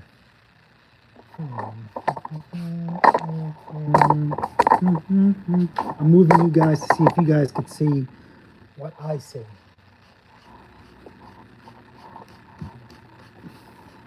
Let's try an aerial view. Hold on.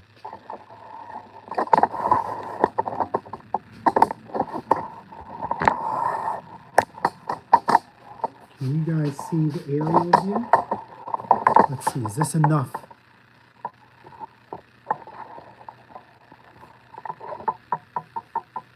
Okay, so the bird's eye view. You guys are right. No throttle cable backwards. That kid is awesome. Yes. What does it need? Yeah, so it needs clearing because it's an aftermarket carburetor.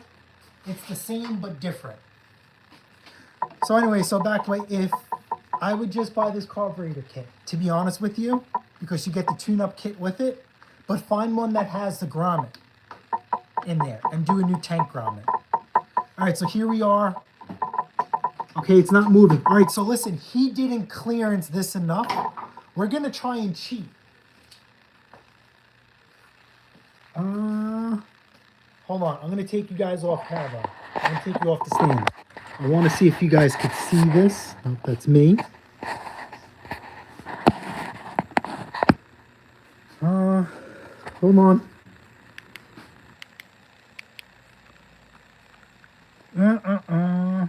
I have my flashlight in my mouth. So we're gonna look here, hold on. You see that? See that brass inlet? Then look at that brass plate, that shiny silver plate. You see that? That is getting stopped by that isolator.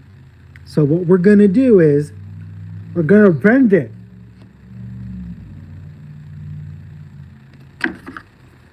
Okay. Nope. All right, let's hold on. Take you guys down. You guys know what I'm working with now. Let's just give it a bend. We don't want to bend it too much. We need just enough. Come on, Daddy. Okay, it's moving. It's moving. All right, I'm gonna put you guys down. I need two hands. I need two hands. I need two hands. Did I clamp on something? All right. You know what would help too if I got a longer screwdriver. If my toolbox is being 50 feet of arm's reach. Okay, it's getting better. Wait, why is this leaking? Oh, this fell off. Crap. She's gonna kill me. Okay, what about now? No. All right, let me go get something longer.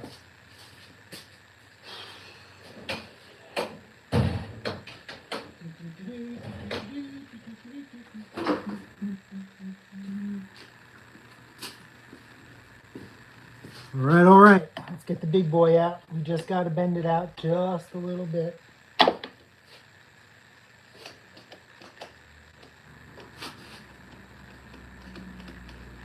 Yeah, he didn't really do a good job. I really should pull this off and clean it. I'm being lazy. Why are you being lazy?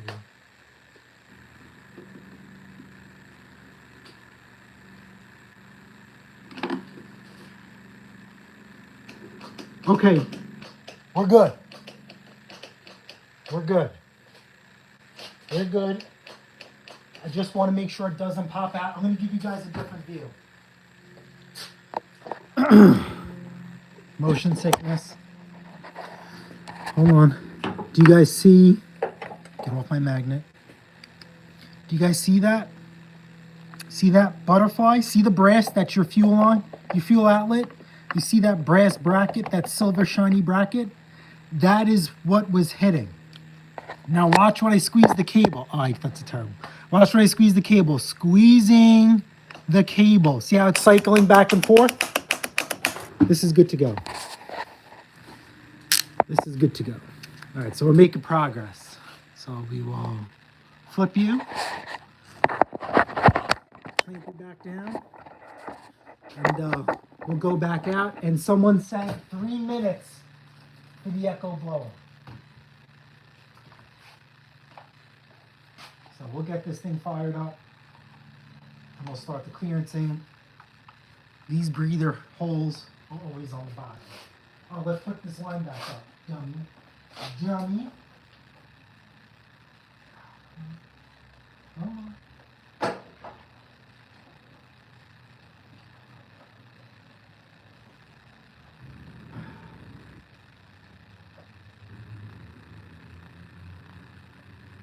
Now also when I start two-stroke equipment, I give it just a little bit of throttle. Just a little bit of throttle. I do not, just a little bit. Choke applied. We prime for a good time. And then I will try and get it to start. Now, if you have it on choke and you hear it try and start and fire it up, stop. That's when you put it on throttle, that's when you take it off choke, open up the choke, squeeze the handle, and give it a pull, because now you're at full rev, and it should fire up. Wow, this sucks. This is not, I can't get this on. All right, let's take this back off. I do it 3 times, so you guys do it nice. I can't get my fingers in there. Let's just get this all out of the way, and we'll clearance it.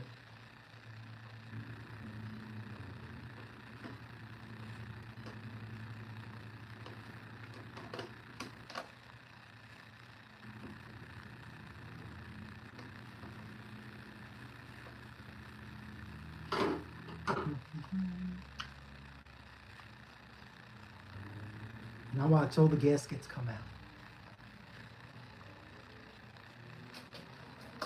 Yep, and the gasket came out. Of course it would.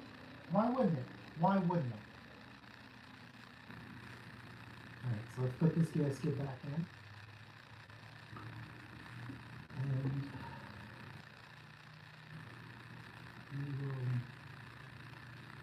we're going to do the C. So this is the C.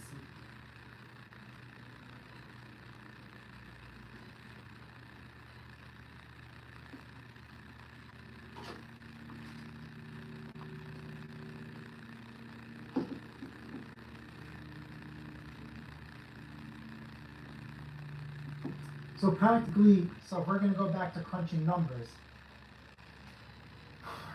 if I can't sell this backpack blower, I'm in the green for 25 bucks. Actually less than that because we have to buy a carburetor for it.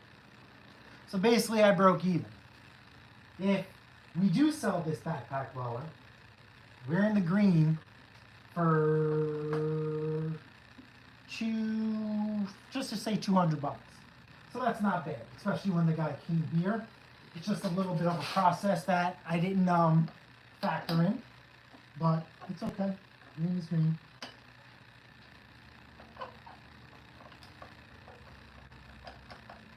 We in? Yep, right, let's squeeze the handle one more time. We do have, it is cycling. So we're gonna do that. Okay, so somebody wrote in the comments, Wisconsin, echoes need to be warmed up 3 minutes before tuning. All right, so listen, we're going in and out in the cold. Jason has to go to the bathroom because we're going in and out of the cold. So in the 3-minute break, we'll get this thing running. We'll let it idle 3 minutes. We'll take our respective breaks, and then we'll come back. Class will be back in session. We'll make some adjustments. And I'll use that little 3-minute break to charge up my phone real quick. Because we got other stuff. We got other stuff to work on. We're doing a little bit of everything today. Mowers. Here's the thing. Mowers and blowers and another blower. the snowblower. Alright, let's get this out of the way. Even though we're not going to do it. Alright, I have my adjustment tool. Multitasking. Yes. Alright.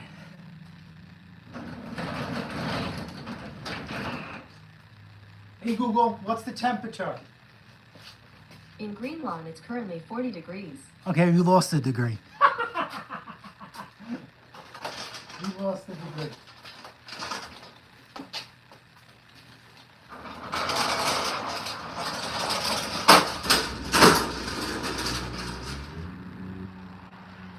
Alright. I'm gonna fire it up and you guys could start the 3-minute counter. We'll go farther away from the house. For the fumes. And we will circle back. Okay. Choke. Time for a good time. A little bit of throttle. And fire in the hole. Okay, hold on, let's see.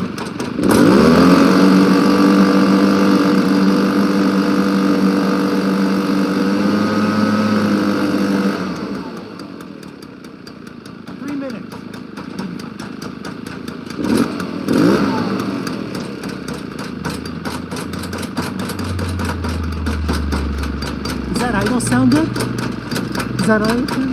Should I leave it like that? Or should I give it a little bit of throttle? I gotta give it a little bit of throttle. That's all right.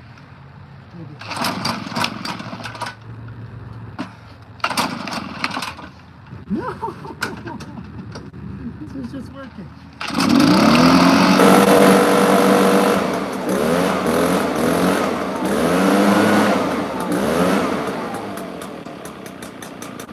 I just want to bump up the idle.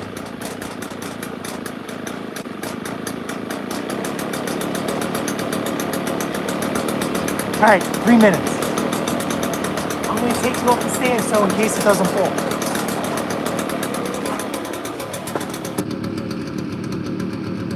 All right. Whew.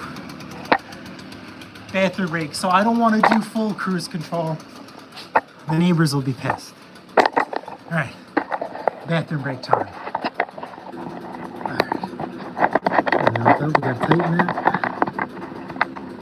All right.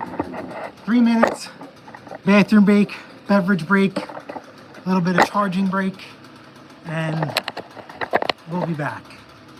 Yeah.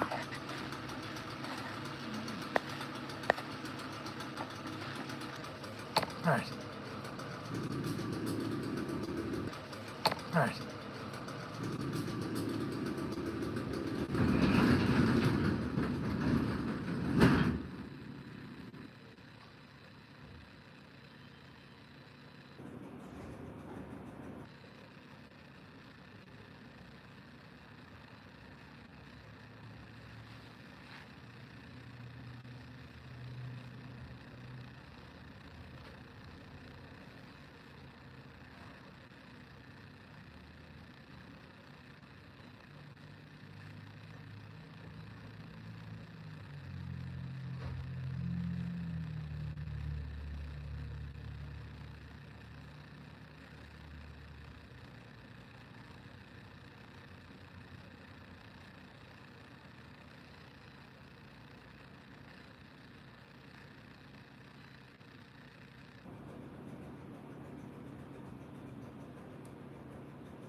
right, we're back. Sorry. Sorry. All right, so somebody turned off the blower. So let's go drag it out. Let's go drag it out. Let's see what happened. I don't know if it held the full 3 minutes, but we're gonna make some adjustments either way. Where's my screwdriver?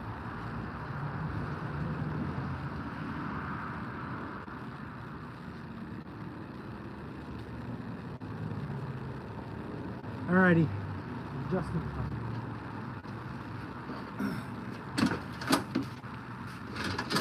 Let's see the muffler. It's warm. I think we're okay. We're gonna make some adjustments. Whether we're gonna increase the idle or give it more fuel. Let's see.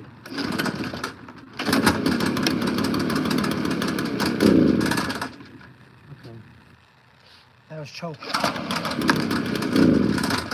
Why is it doing that? Why is it doing that? I know why it's doing that.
It's not working.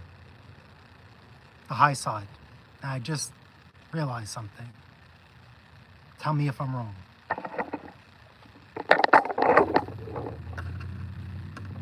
Is this a double gasket? Look. That double gasket actually means something. We're going back in again. Remember, I didn't originally do this. I didn't do that. I'm only at fault for what the last guy did.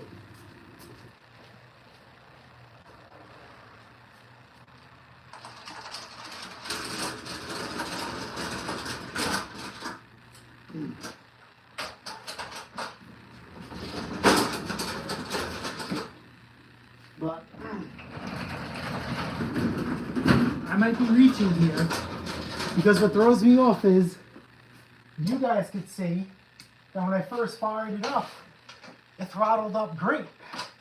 And now, it's not. So maybe with that double gasket, it's creating a leak or it's throwing the mixture off and it just can't be compensated. So, let's go back again, right? Let's go back again and take it down to one gasket. Let's get the other one out. And maybe we'll just put a new gasket in there. We'll just put the new one in there.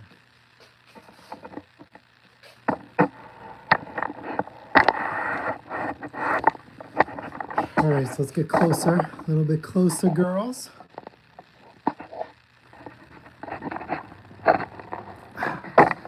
Come on. Free you guys up. And you guys can see what I'm seeing. Alrighty, we've got that air filter. And we got to take those off again. Again. How did I miss that? I told you I don't work on a lot of two-stroke. I told you I don't work on a lot of two-stroke.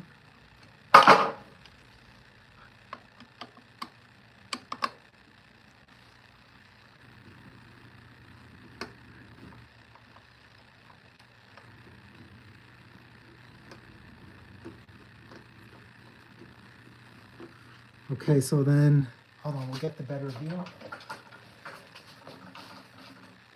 And we'll bring you guys nice and close. Ah!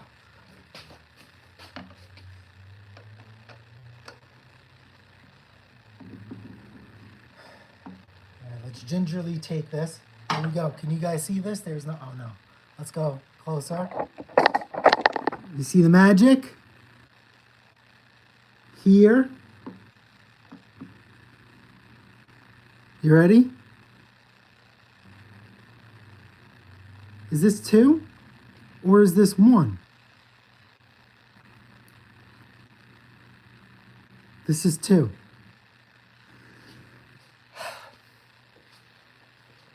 Alrighty. Let's. Where'd I put the other one? I just had the other one. Mamma mia. Mamma mia. Why? Or you know what? Should we just go with the factory one?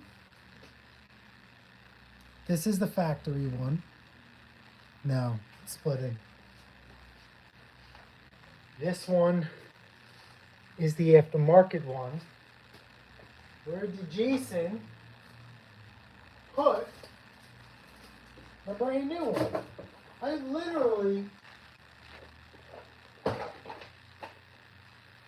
put it in my pocket. This is embarrassing. This is big. Okay, it's right here. It's right here. It's right here. All right, let's compare how these guys had it. So what's interesting is this is OEM and it has the hole up top. Aftermarket has the hole on the side. So what we're gonna do is, does this match up here? Where does this hole, what does this hole mean? What does this hole signify? Do we flip it? That goes at the bottom. No, that doesn't make any sense. That goes here. Okay, so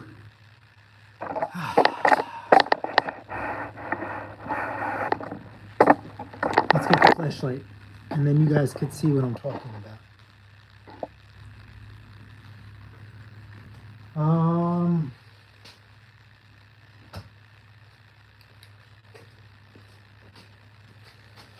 If we line up this gasket here like this gasket has a little bit of an opening to this C that we're talking about. And it has these 2 big holes on the bottom. If you look at the OEM gasket has, this is pressed, yep, see. The OEM gasket has a hole at the top.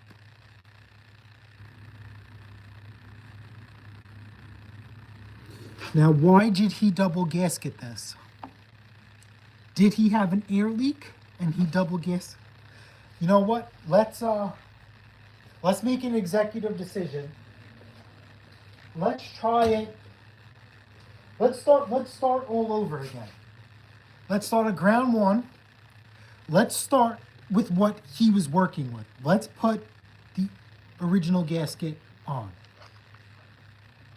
Once the original gasket is on, we'll fire it up and we'll go from there.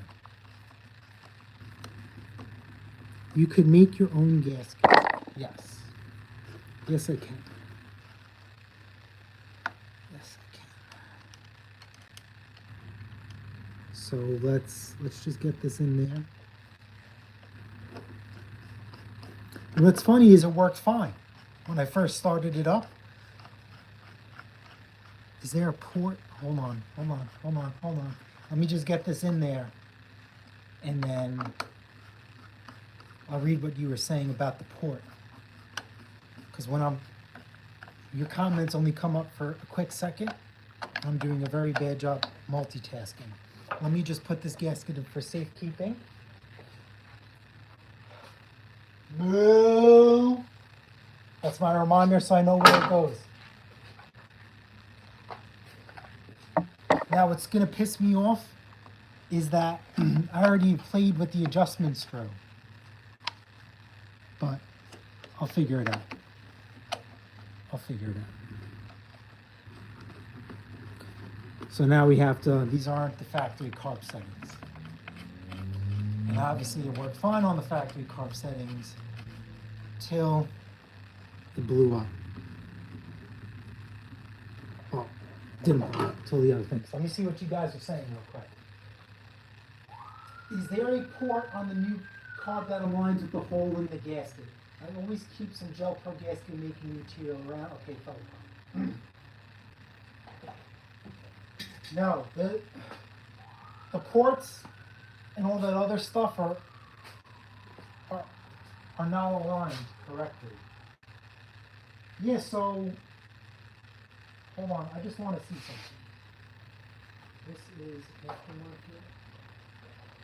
This is intake. Oh! This is the gasket. Okay, all right. We're putting this together. He put the wrong gasket on, and I'll explain why. But the aftermarket gasket is different from Echo, yes. For your viewing pleasure, I will take it apart one more time. I will. Even it, maybe I won't. If this works, I don't want to touch it. But I'll show you the right gasket. Well, not the right gasket, but I'll show you the gasket that the kit includes. Let's try this again.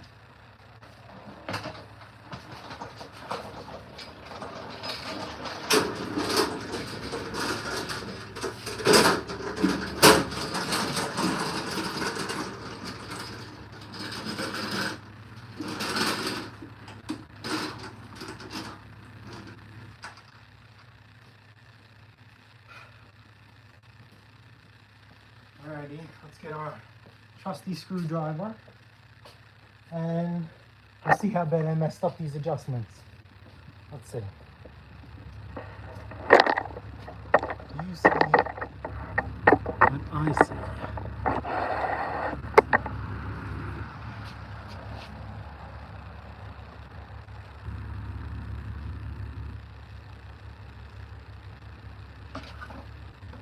Okay. A little bit of throttle, choke, prime for a good time, and fire in the hole. Okay, that's good. Let's give it some throttle and fire away.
It's getting some shut.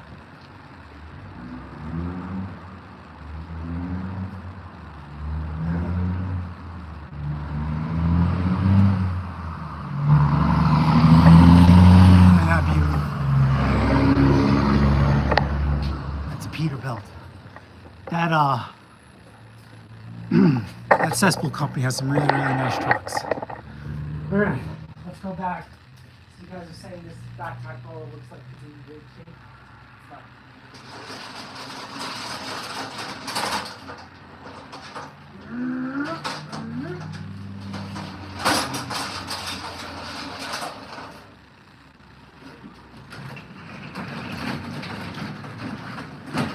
All right.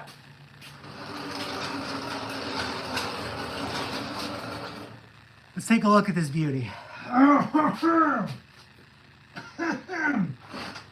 need to open this up a little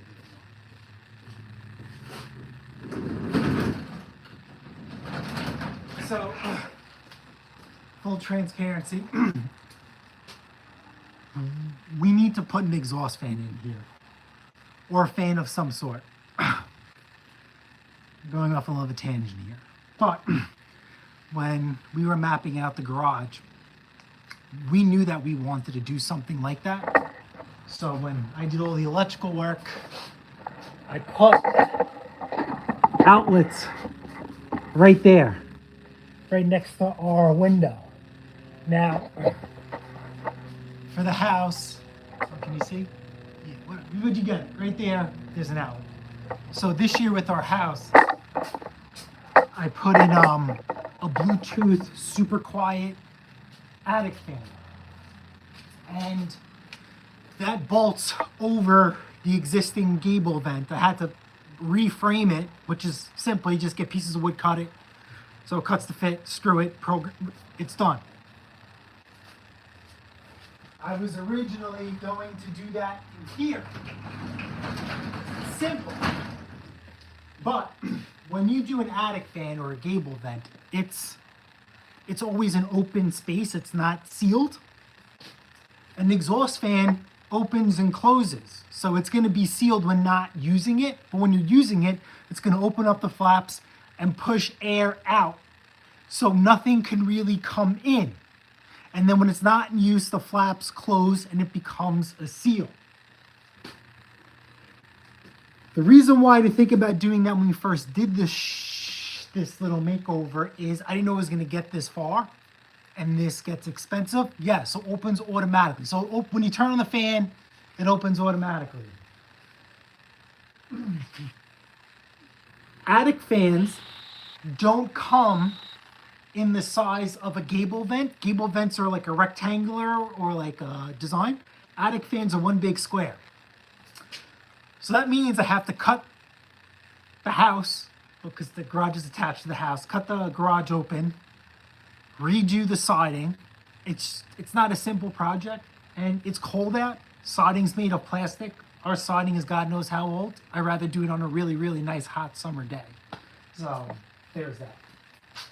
So let's take a look at this thing. You guys said, yeah, it's not a huge, it's doable. It's doable. Okay, so, that's why, so the camera's not showing it. But, is it showing it now? This is all faded. Dusty. And it's worn. It's worn. You could tell. I tried getting that name out. Oh, it says the flock. All right, hold on, I tried getting this name out. Using like brake cleaner. It's so okay. Yeah, the camera's okay. So now it is. And if you know echoes, what do you see? This was really faded. I painted these to cover up the fadeness. Wait a minute. And there's that right there. If this had, I wish this wasn't torn because I could sew this, but I don't know. I feel like These in mint condition sell anywhere from 275, 280 up to 300. I have not sold one of these in used condition for above 300. Brand new in the box ones I have sold for above 300. So if I were to get new straps, which I think is around 25, 30 bucks, I am not going to get 250.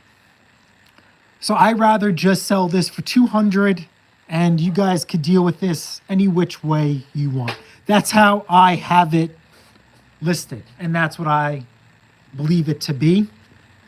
I know the prices that I get may be different from others, but that is the price difference and that is the value that I'm placing this at. For me to spend the money and then fight with people to try and get like an extra 15 bucks, it's not worth it. It'll be sold for 200. See you later, love you, bye.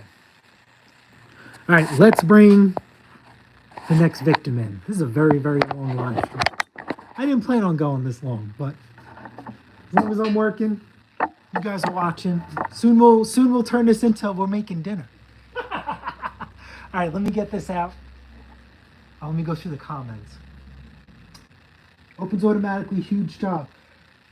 Yeah, that's the camera's definitely showing. Okay, yeah, so now you see it, so that's good. Nice job. Oh no, that looks like it was chewed on. So I don't think it was chewed on. I think that it's just wear and tear. This thing has a lot of wear on it. So this fading is two things. Three things.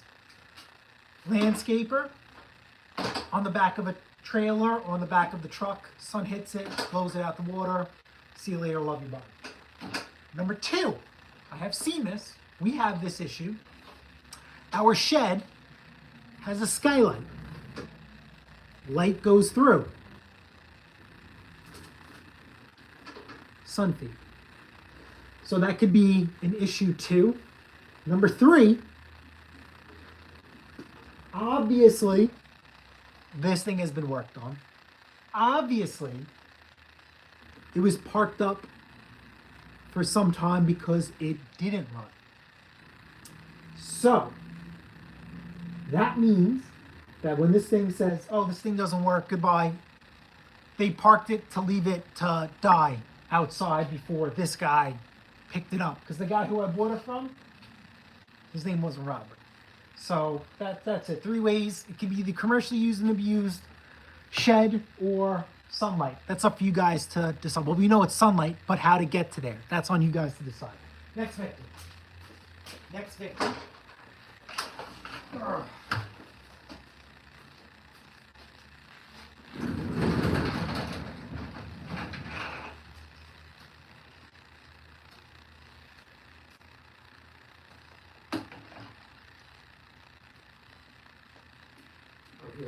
And I'll show you. We have a couple of backpack loaders. We have a couple of. Tis the season. Tis the season.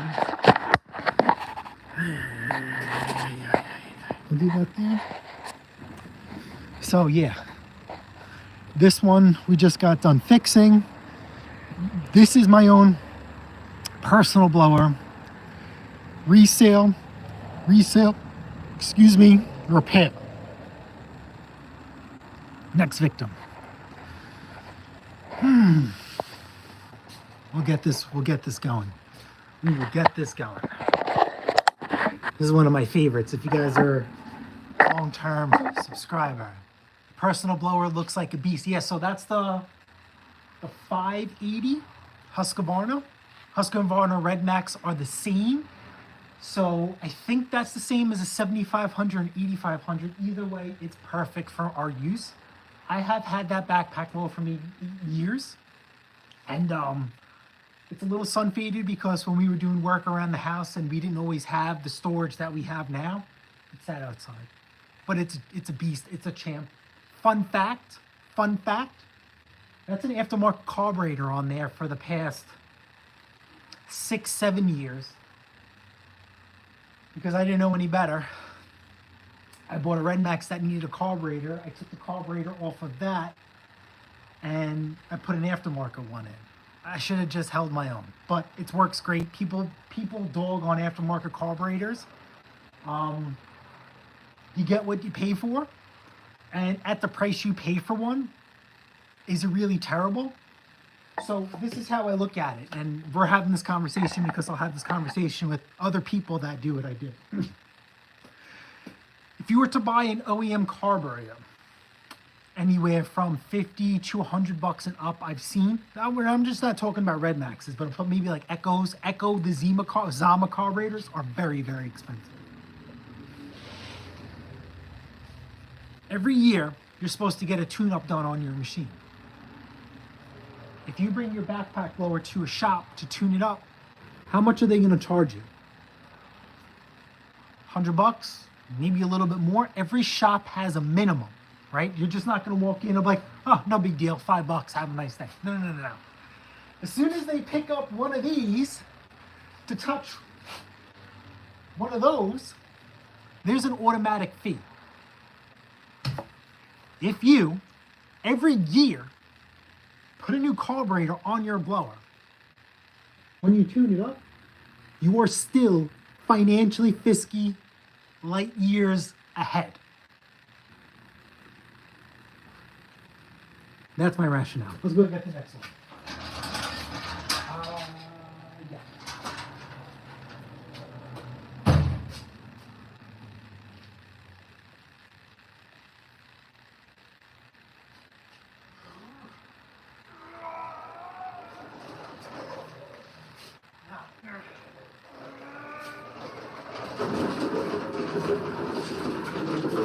Alright, we gotta put air in the tires. That's a lot. Let's put some air in the tires. Let's pack it up. So it's easy to roll around, good or bad.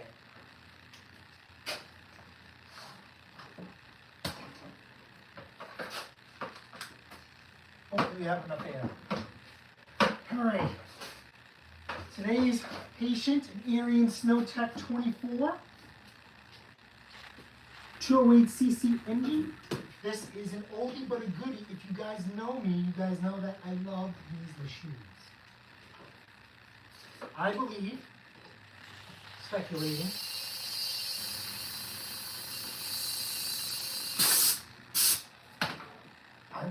the tire is off the bead.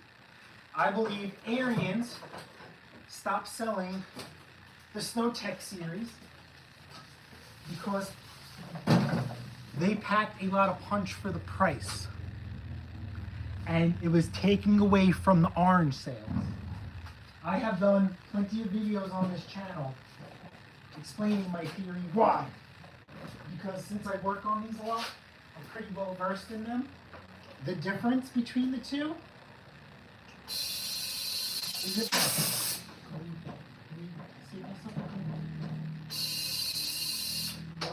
Alright, hold on.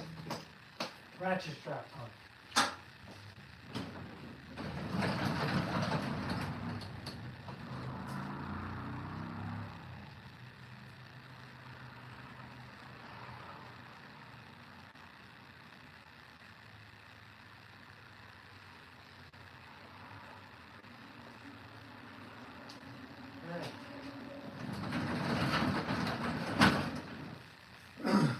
I believe that the Snowtech series was cutting in to the orange series sales.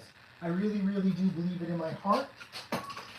I will take that to the grave. That is not, I have not confirmed that with Arens or Dan. But I'm telling you, that's a very, very good reason. That's the only reason I could think of. How about that? Uh-oh, this guy has a tag on it too. Hold on, let me cover up the tag. Actually, two different repair shops. Hold on. There you go. So what I'm going to do now is the bead is off on this, so let's see the bead. This snowblower was actually given to me. I know I just said earlier on we don't get free equipment, but this snowblower was given to me by a longtime friend and associate. The person who gave me the snowblower is the owner of that hacked up 30 Deluxe that we did a live on the other day. And obviously it's still here. We are waiting on parts and the carb started leaking. So the carburetor on that machine I think is 150 bucks.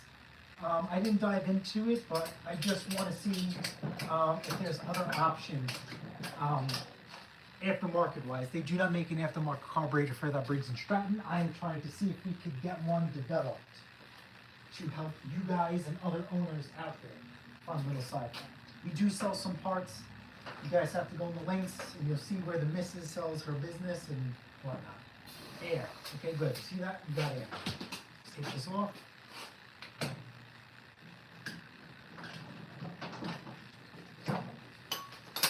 Okay, we're seated. Alright, let's just start off with a nice 10 pounds. I'm not going to go crazy with flat tires on snowblowers. Remember, they sit all year round. So a flat tire, after being parked up for a year plus, is normal. I wouldn't go crazy trying to tube stuff or any tricks to seal the tire. Absolutely not. Model number, serial number, 920402, serial number 198332, for those that care. If you want me to repeat that, you guys can put that into Google. You can see. What is this looking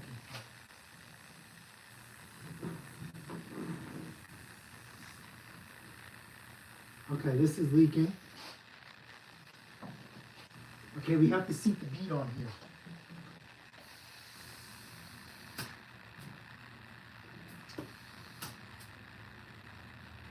Why isn't this reading?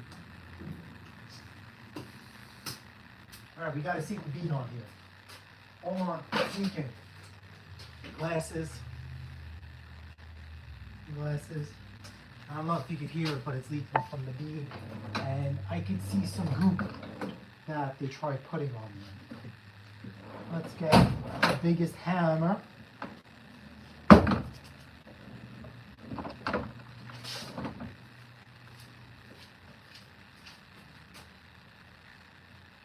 Okay, it's right here.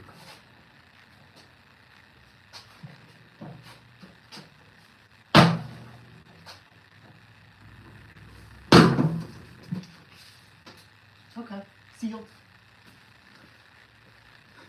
I don't feel like overinflating the tire, so that's all we need. A little love tap.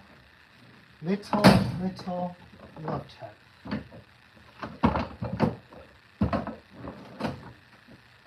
Alright, let's reconfigure. We're a little bit of a mess. A little reorganization here. Let's put our carburetor back to the Honda that I conveniently have here. Let's start all over again. Okay, Echo 580. Oh yeah, let's go back to the Echo. This is the correct gasket that's supposed to be there. But if you guys see here, it has two openings. The Echo one only has one up top, not at the bottom. But the Echo runs. I'm not going to touch it. We're going to let it sit for a day or two, and we'll try and start it again. This is the wrong one that he had on. Idiot. Idiot. Both of us. I should be at fault because maybe I should know better. I don't know. I don't work on a lot of two-strokes. So let me put this away. Save this air filter for another day. Oh, let's put this carburetor in here too. Yeah, okay, good. This is the intake side. He had the intake carburetor on the exhaust exterior side. Idiot. Let's put that in here. Maybe I'll clean it up and return it. Joking, I'm not just joking. Uh-oh, it's leaking again.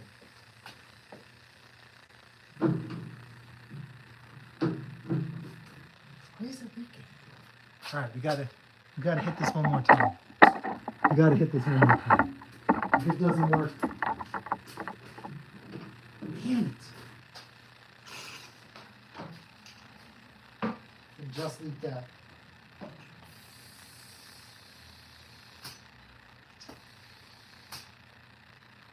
And we're at 20 psi.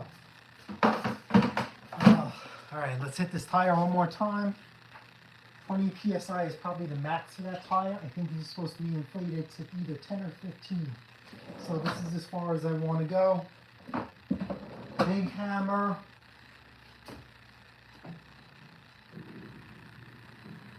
Grease side.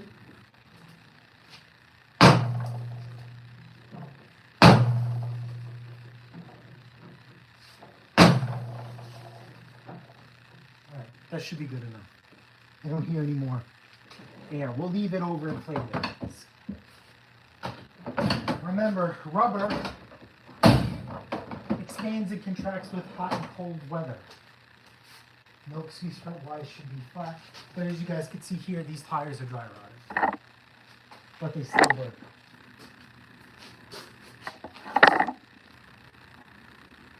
See? Can you guys see that? Dry rotted. Model number, serial number, 2015. So this one is actually newer than the Deluxe they just bought. That Deluxe was from 2010 with the Briggs on it, which makes sense because Briggs replaced the Comsa once Briggs & Stratton was replaced by LCT to Comsa, which is what we have on here now. You know what? Only because we have it in the service position, we did Snowblower yoga. Let's pop open the bottom. They did tell me this machine did run, but that was a couple of years ago. And these guys use this machine in a commercial manner. We'll pop off the wheels. Okay, we're very lucky. This thing was left to rot and die outside too. This thing is sun-gated. And they said the reason why they're giving it to me. Oh shit, there's another sticker. This guy has stickers all over this machine. What the hell? Maybe I should put them on blast. How many stickers are you gonna put to promote your freaking business on the machine?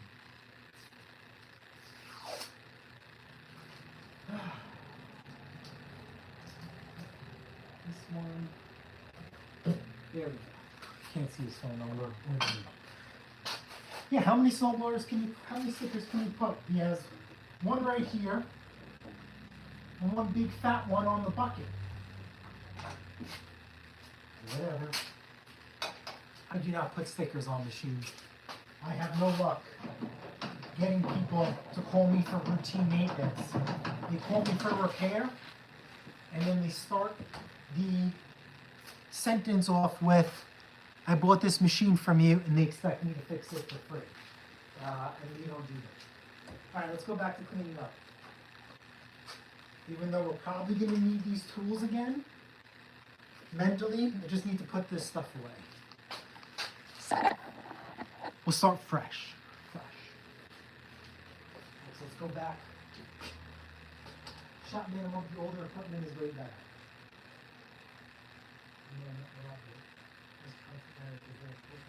We got this. We're caught up in the chat. Let's put my surgery tools away, even though we might need these again. And we'll do that. Any of you guys have the same issue as me? I'm trying to be better. You know, at work, I take time to clean, and I really need to implement that here, because now that we redid the workspace and redesigned it, it's a little bit more inviting to work. Are those actually Echo service tools? No. In the video, I have a link to buy Echo service tools. This is your Echo service tool. These are Echo service tools. And if you want to go further down the rabbit hole, when you go to look up carb adjustment tool kits, these are not them.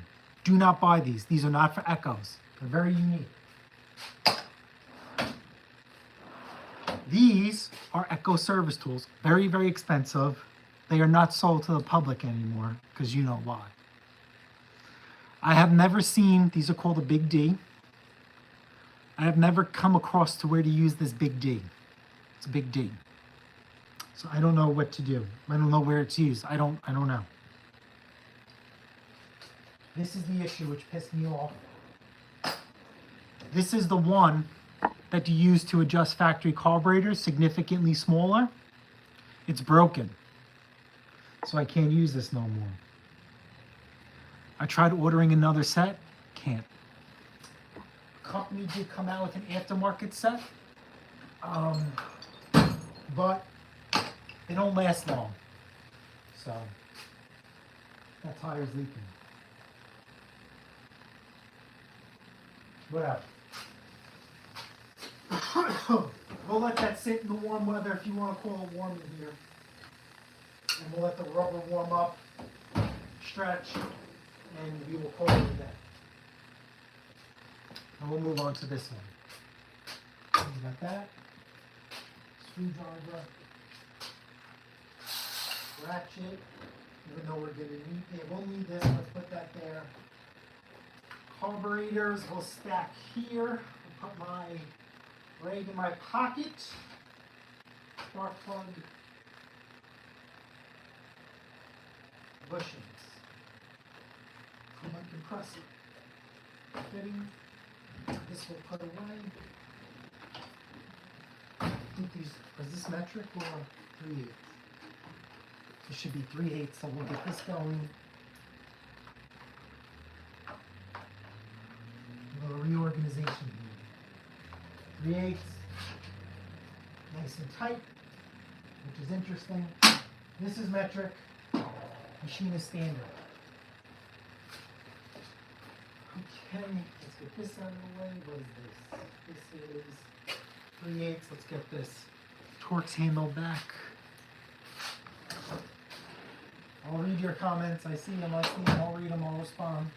It's part of the little factory. We're hitting the factory reset button. Real quick. Flashlight. I'll put that in my pocket. Let's lube the lips. That's important. Screwdriver. Put that away.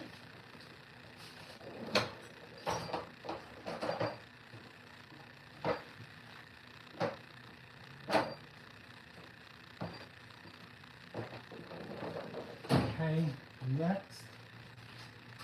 And so this board, this is little stuff. You can put this away, we'll just get rid of this. That's garbage, should go there, but it's going there. Alright, last set of tools. We're back in the lab, we're back on the patient. Oh.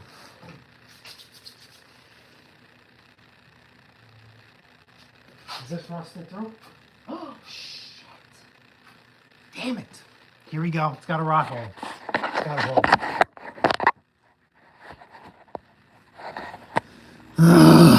Look at that. That's a hole. So this needs to be stripped. Damn it. That's what happens when you leave things to die outside and or snow inside. You got to remember when this is outside, snow and whatnot. Look. All of this holds moisture. Okay, no big deal. We got a welder that's outside. All right, so let's turn you around. Let's go back. And let's get surgical in here.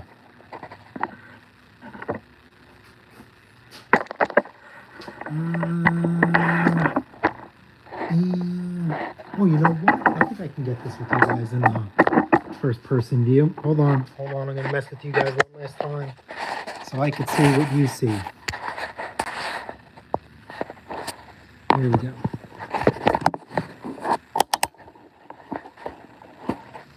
Alrighty. So 3/8. and the ratchet. Let's give a gander underneath.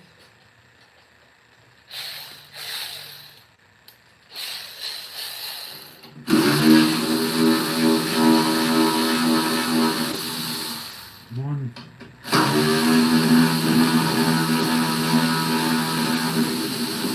Two.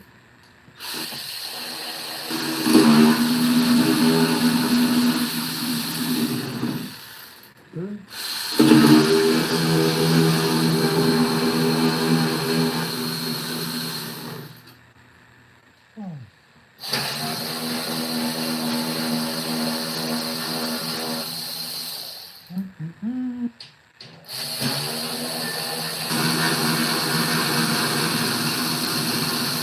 These are out.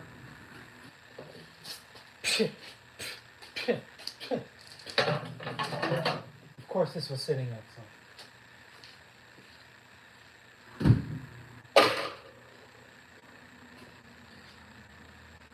Alrighty, let's see what you could see.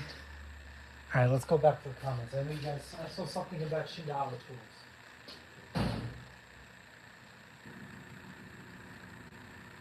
Yeah, so those are not the correct tools that they sent you for 30 bucks. Those should be the black ones. But if they're wrong, email me the link. I'm curious. Yeah, how long has this been sitting outside? This is dirt. And they're landscapers. Is this mulch?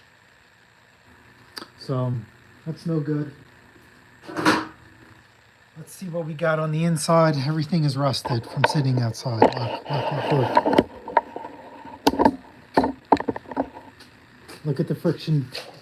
So I call this your clutch, but this is called a friction disc. This is your friction disc plate. I call this the flywheel. This is all rusty. Friction disc does have some wear. It's dry rotted. It's really not the end of the world. Let's see if the camera can pick that up. Let's see if the camera can pick up the dry rot.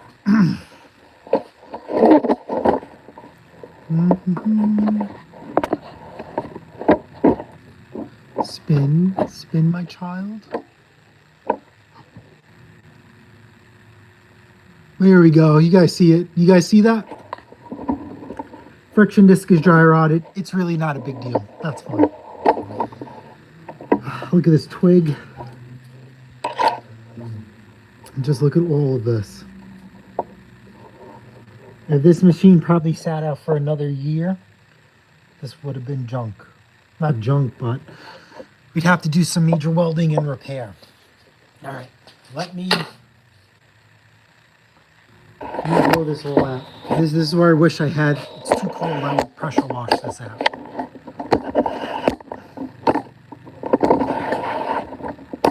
All right, so let's blow this all out. Let's give it a quick blow job, and let's get all this stuff out of the way. All right, you guys are gonna be warned. You're warned. This is your earplug warning. Disconnect them or significantly lower the volume. Hey Google, turn on compressor.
We'll blow this outside because we can.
Hey Google, turn off compressor.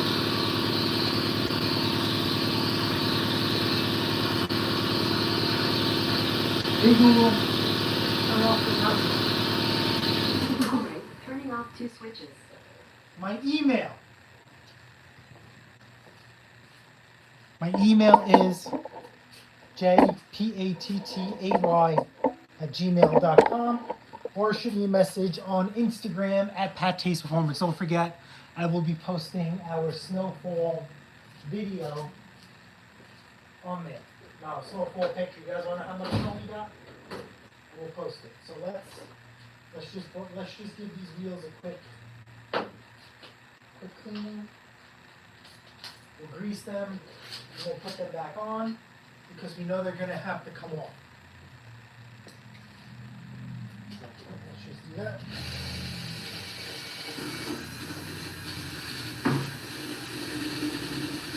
I'm honestly surprised these wheels came off as easy as they did.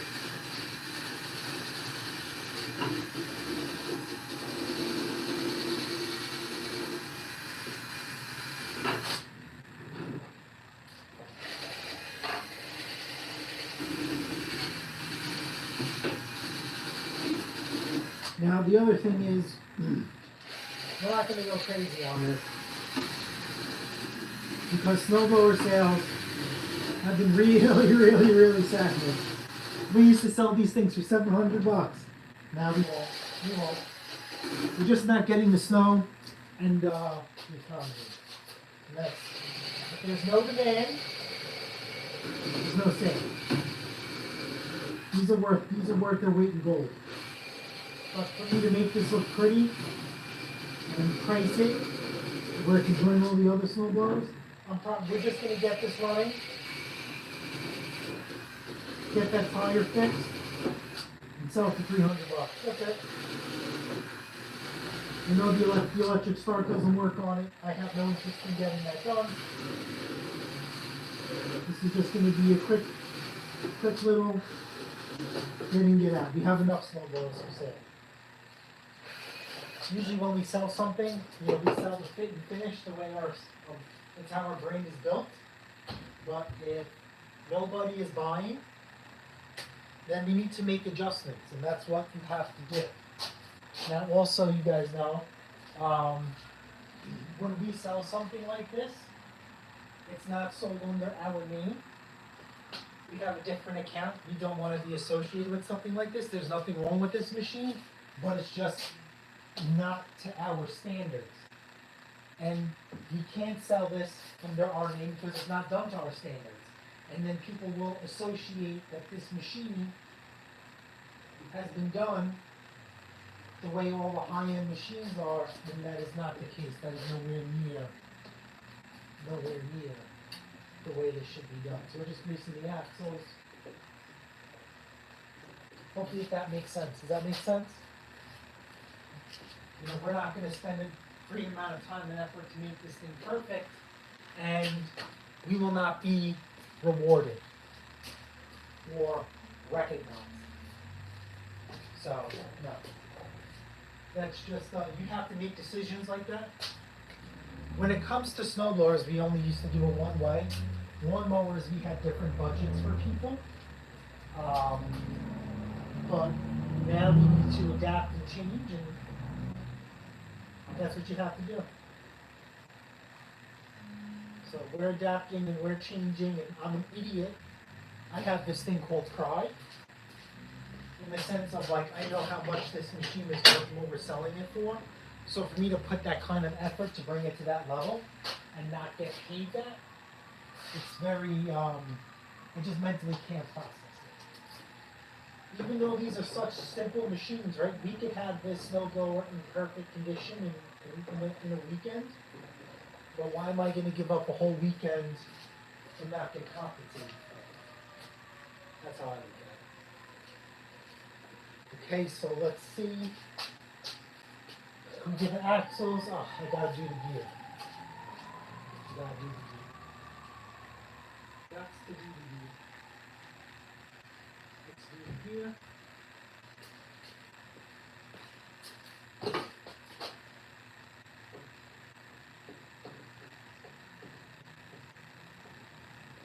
Let's put these tires back on.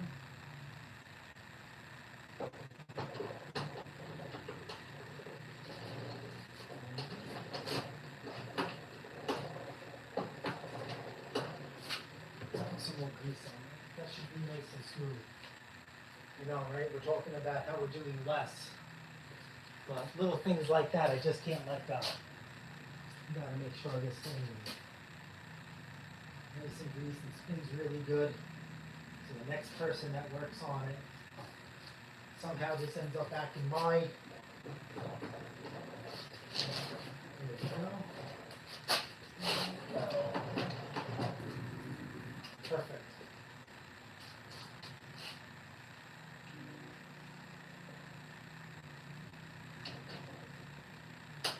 Bam. Okay, so let's do this again. Obviously, we didn't put enough grease on this one, so let's super read this. And this sucks. We're gonna have to figure something out this time. Come on, spin it. And this comes right up. Fantastic. So we just have to worry about inflating this tire and make a mental note.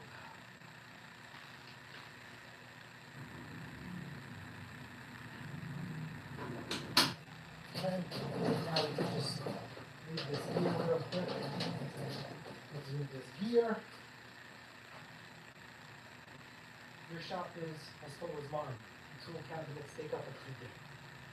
I have a lot of tools because I work on a lot of things. We have the house, we have our vehicles, we have small engine stuff, and we have other people's vehicles. You know? And thinking about working on other things too. I actually made an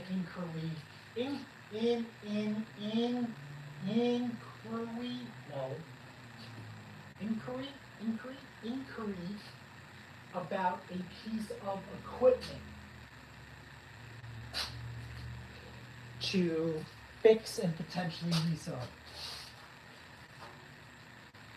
It's definitely something you haven't seen on this channel before. And that is going to take up a lot of space. I need a lot of space.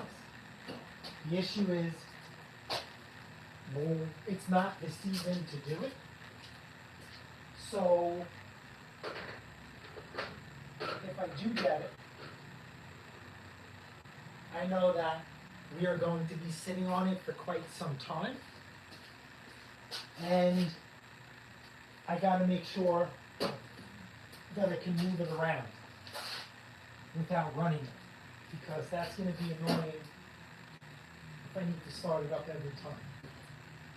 Okay, so let's put these bolts back in like an idiot. I should have never done that because of the tires. That's okay. We just move these wheels so they'll come off nice and easy. So yeah. I've always said if you're a long-time member, the bigger the machine, the bigger the prize. Well, we're going for a bigger machine, potentially. I have to really be committed on this. And yeah, that's that. Listen, hey, listen, if I miss out on it, there's always another one. Just wasn't meant to be. Because like I said, we still have other stuff to do in the garage, the house. We still have to do the AC in the house. And more equipment. So I really need to pace myself and not end up buying stuff and not being able to touch it. It makes it worse, or it just never gets fixed. This is way too big to have way too big to be in the project box. Ratchet. Let's not kill about it.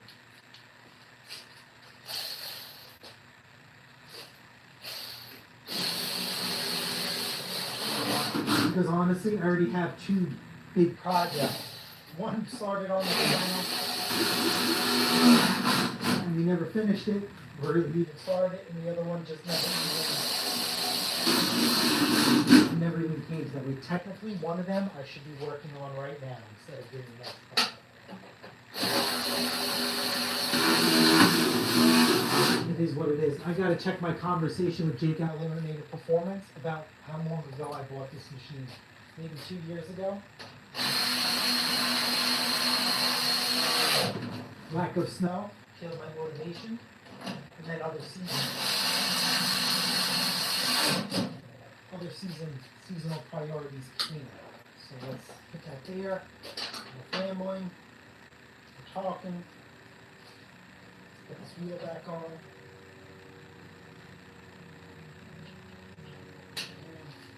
Go wide.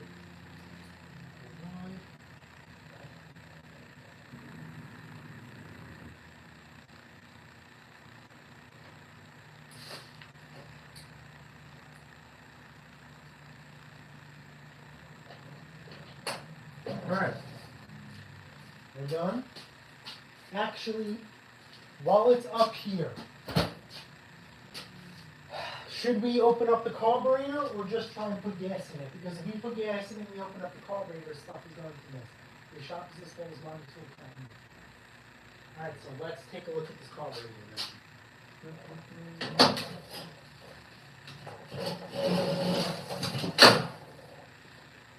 I gotta pull off the tire for you. Let's do that.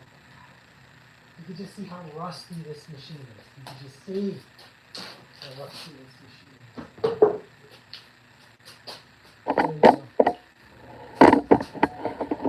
I'll drop you down.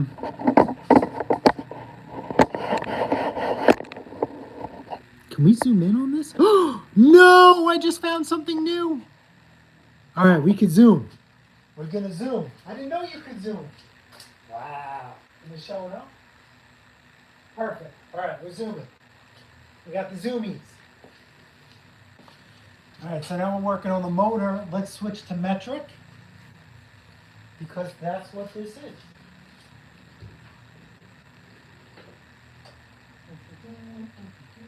10 millimeter. All right, I might block you. This is your drain. See this one right here? This is your drain. And this bottom one that's sucked into the bowl is the one you actually use to remove it. Let's see.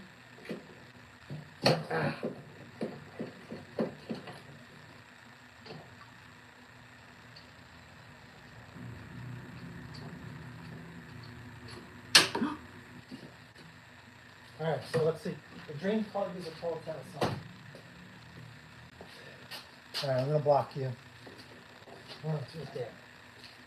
Let's see. Is the bottom of this bolt rusty or shiny? Huh? All right, let's see.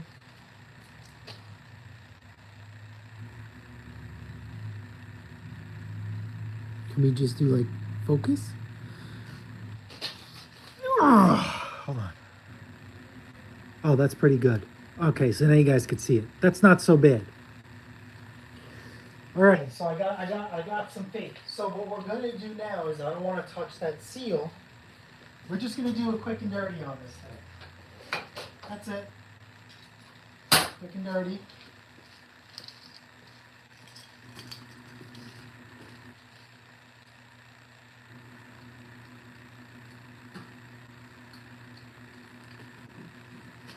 just gonna go right up the keystone. Now I'm gonna block you guys, but that's just the way it is. Oh, you know what? It just came off. Tis like, all right, so then let's look at the bottom of the ball.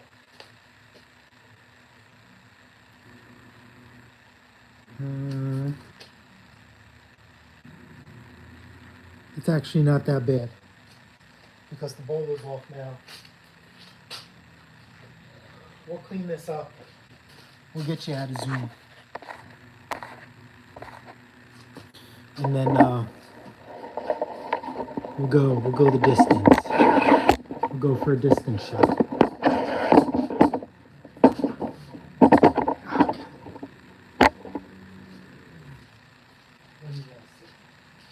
Yeah, all right, so we're going distance. We're going distance. Yep, we're going distance. Let's just get a little lube on here. Every time I do a gasket, I just have to reseal it.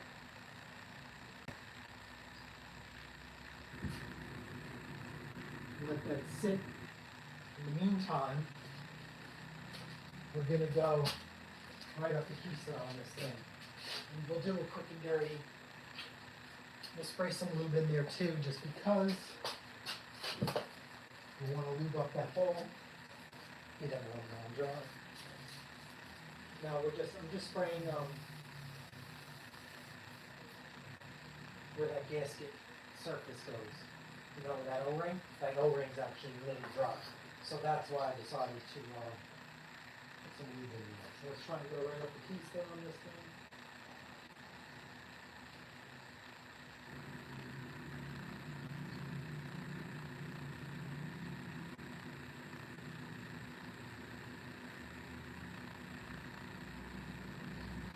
Come on, buddy.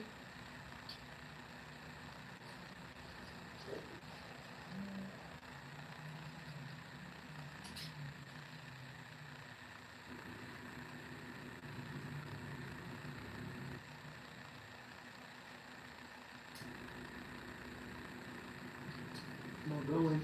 That's right, we're in there. I'm just gonna wiggle it around. And then you stick it in. And you just work it in. That's exactly what I'm doing.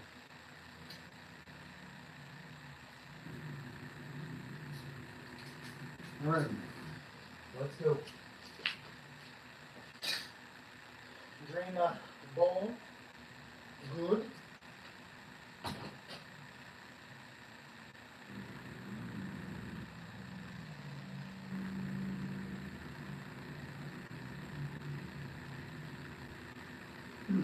Now these carburetors can only go one way. There's a lip. You see these lips at the end, 1 and 2. So that's it. Well, technically you can go 2 ways, but just make it to where the drain is easily accessible for you. So you want the drain to be facing out towards you. Next thing we'll do, we'll check the oil on this, and then we'll fire it up. Doesn't look too good. We'll check this place. Yeah, that carburetor is actually really good. But the guys who gave me this machine, they run a landscaping masonry company. They do snow removal, they do sprinklers. They're really 2 young kids, 2 young brothers. It's been a pleasure watching them over the years grow. I really do have a soft spot for them. My wife thinks I'm crazy because I don't charge them. But they're very good. They're very good to us. They really, really are. They really, really are. It's always good to have one hand washes another, and not everything you do in life has to be for profit or money. And I know a lot of them growing has to do with their hard work and they're willing to learn and grow. But for me, always taking care of them when it comes to equipment, whether fixing it or giving them something, really pays off. Because one, they're young. 2, they're a business. And you know, companies like them, they like to pay with check or something and write it off. You can't write nothing off here. So I take care of it.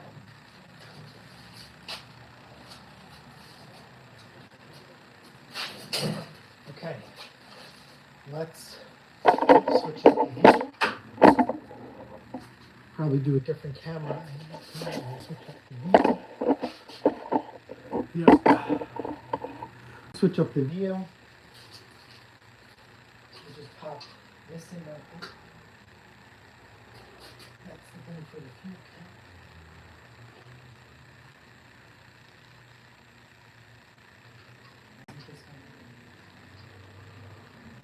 I need to give this a little tappy tap. It's just the hole for the, you know, the fuel filter. The gas tap has a little homocyclic to hold it.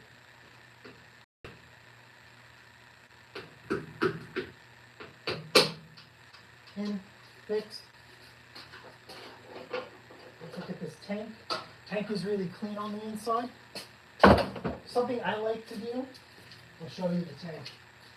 Even though it's dry, I just like to spray lube inside. Now when you put your machine up for dry storage, you guys actually did a really good job.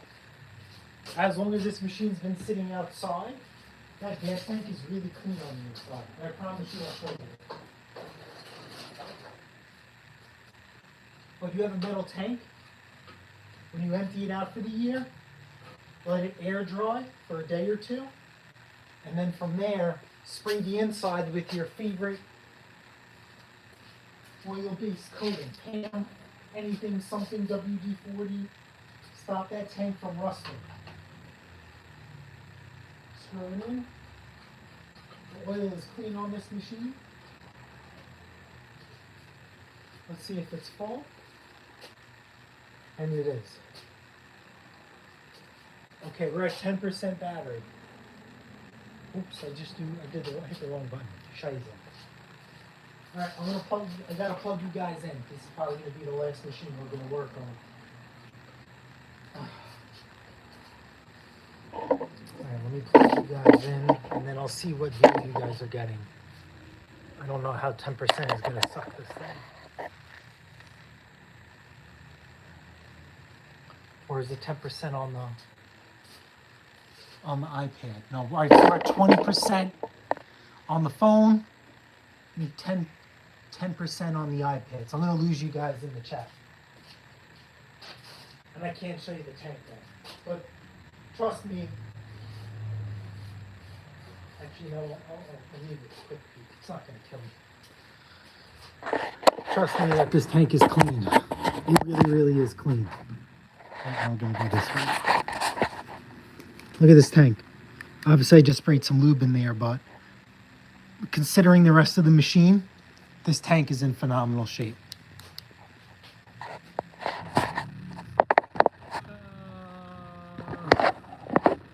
Now we got to go the other view because the charging port is on this side.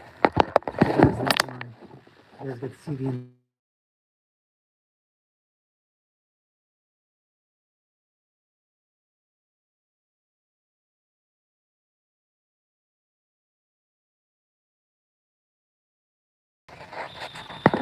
clamped it on the wrong button. It took the SOS out.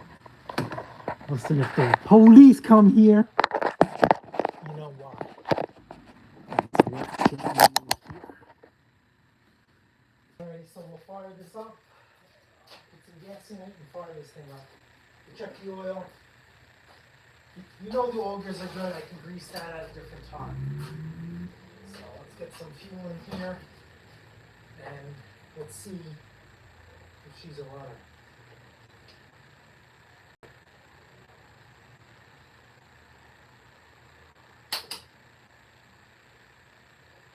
Okay, a little bit of gas. Let's put some seafoam in this thing.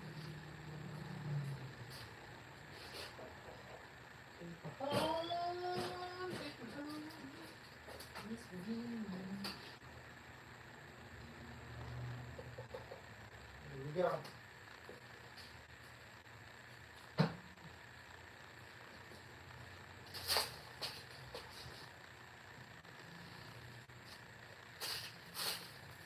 See, now we put that cover on. You know what it is, Kat? Now I do know the electric start doesn't work. That's a given because this thing sat outside for X amount of time. Alrighty. We're gonna have to yank this thing. No.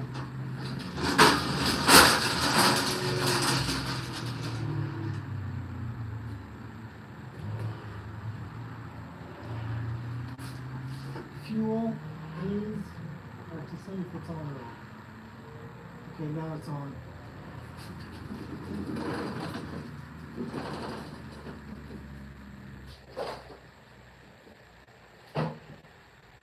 Let's see what view you guys are getting. Can't take you with me. Low camera. Low camera life. Alright, so then let's go up a little bit. Close my drawers. There's no need for that. Alright.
Kill switch doesn't work.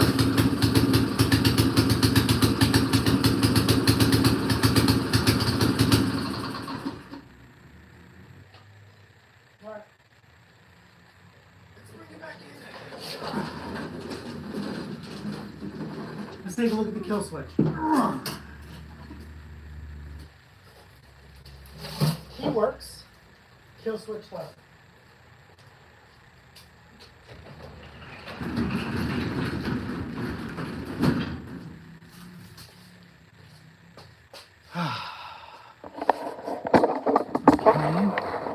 I'm going to go down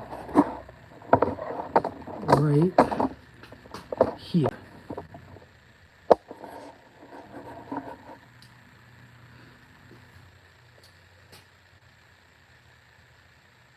So that's a Deluxe 30 and that's orange. That's the Arens. Go through our last live repair and you will see all the information on the 30-inch. The carb leaking is something that was not disclosed on camera because it wasn't leaking then. It actually leaked overnight. You know the garage is attached. I woke up the missus. She was sleeping. So yeah, we just gotta be careful. And this carb is leaking too. I also tilted it. So let's shut the fuel off. Let's dive into this kill switch. Obviously, you've got to take all these off. 10mm. We'll see if something became unplugged, undone. Let's see.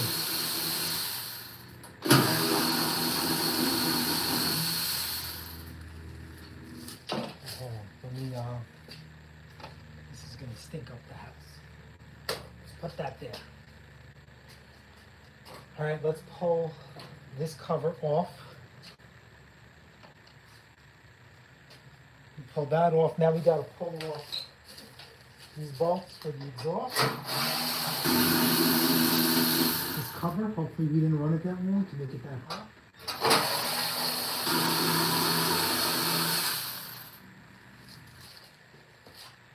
So we put those are short, the other ones are long.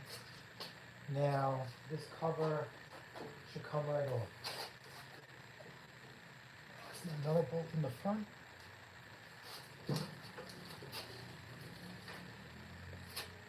There's another two in the front. Now, let's see if we can manipulate this without. Remember, the more you take off, the more you have to remember where it goes and put back on. Alrighty, here we go. Let's take a look and see what's broken or not connected. Okay.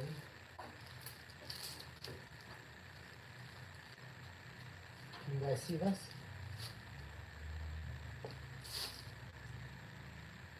All right, you guys are charging.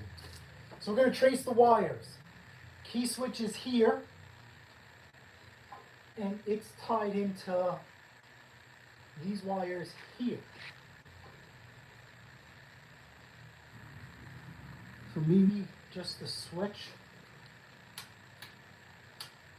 from sitting outside is no good, because everything is tight, and if you pull the key, it works.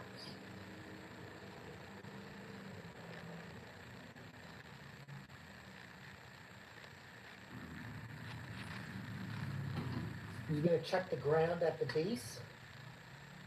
That's fine, that's not rubbed through. I'll show you the wiring. It's pretty simple. It's mostly who the switches are. Here we go. Here's your on and off switch. So it's just ground wires. And as you could see, they're tapped in to this right here. So these will disconnect as soon as you put it on. If these were reversed, off is on and it would be the opposite. You know what I'm saying? Like in the run position, it wouldn't start.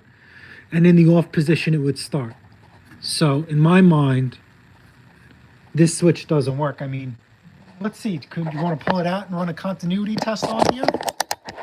I'm not an electrical person, but I know enough to get myself in trouble.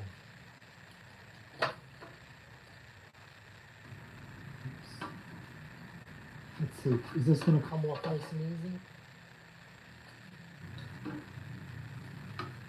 You want to know a fun fact? I got stitches from a machine like this a few years ago.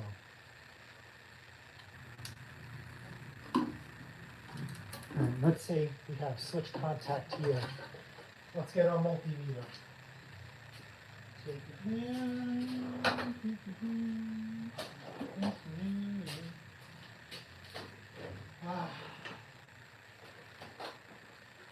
I gotta open it up. This little fuel is a little. Alright, power on.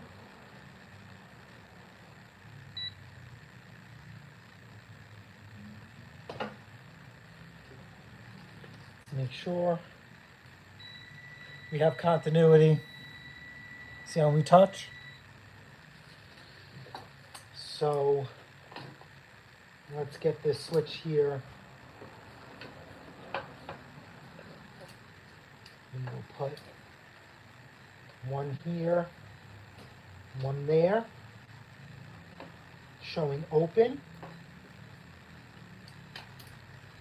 And we just closed it.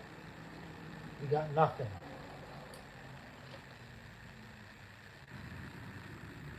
So we know the switch is no good here. There's a one. See, we have continuity. So let's go to these connections.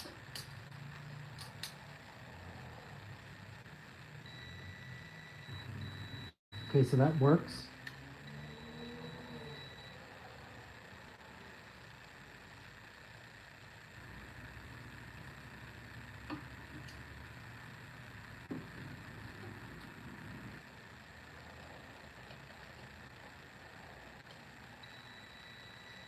Okay. You know what? This might work. You know what? So from this thing sitting outside, maybe the contacts are rusty. Okay, so let's try not to hurt myself. I know these are only two, right? Let me label which contact goes where. and then we'll know exactly where it goes.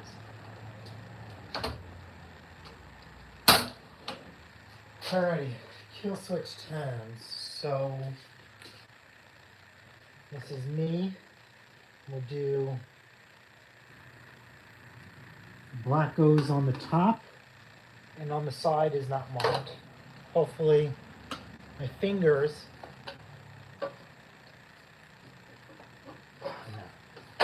I'm getting deja vu when I cut my finger, my hand out. Let's see.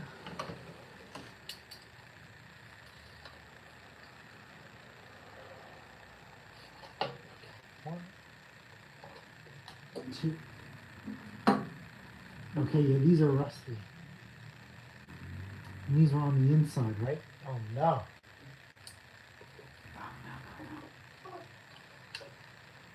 These are on the inside, right? Are these on the inside or the outside? Hey, in the camera. Hey. Oh, I think these are on the outside. Yeah, these are on the outside. All right, so let's clean up these contacts.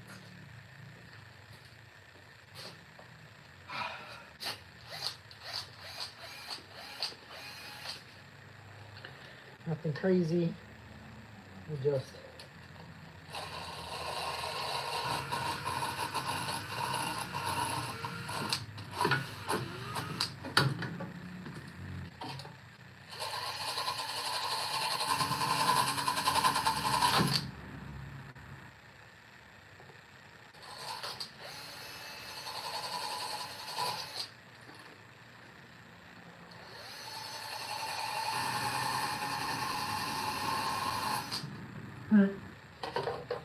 clean is clean.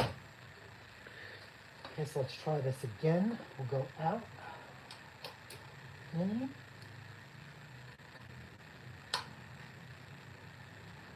Okay. Primer line goes here. All right, let's take this thing out and we'll try it again.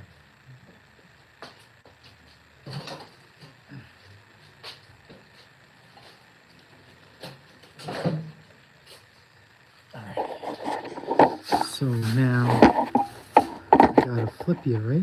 Or no? Flip you? Nope. I'll go back here. I'll go back to plugging you in.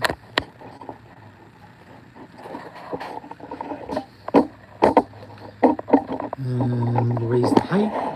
We'll go the distance. And we will try and start and shut this thing off.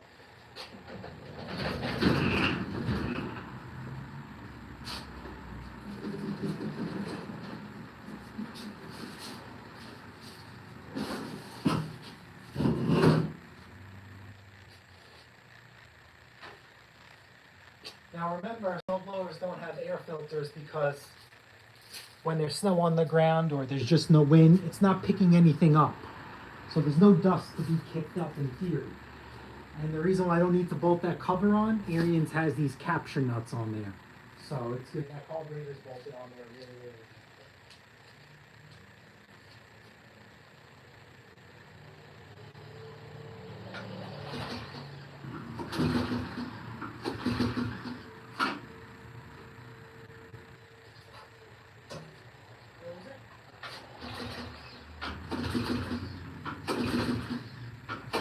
Wait a minute. What is this on? Did we fix it?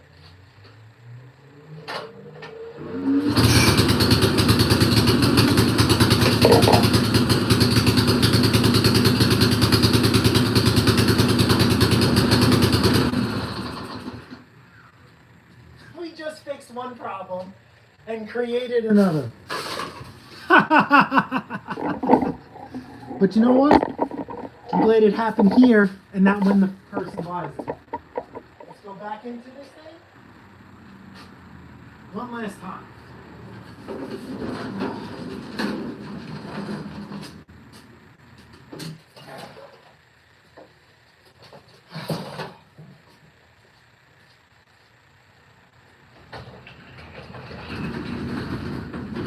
Get a different camera angle. We'll get a different camera angle. What do you guys see?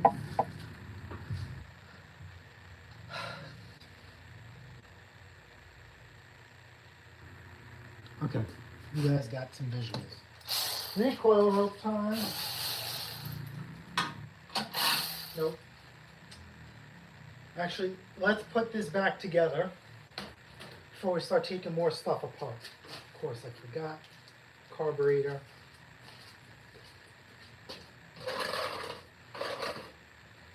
Pumping fuel. Making Mrs. Mad.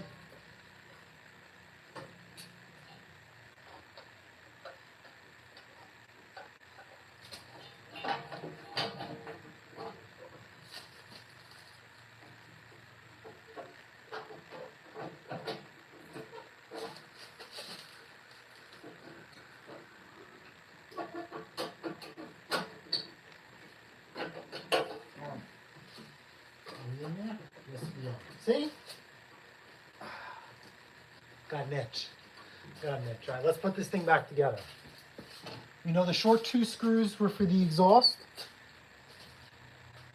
I'm going to lose you guys in the chat real soon. Or should I try and plug this in? No, because that was 20%. Yeah, I'm going to lose you guys in the chat real soon. I'm going to be relying on the camera. Man, I felt like we've been here for a while. How long has this stream been going?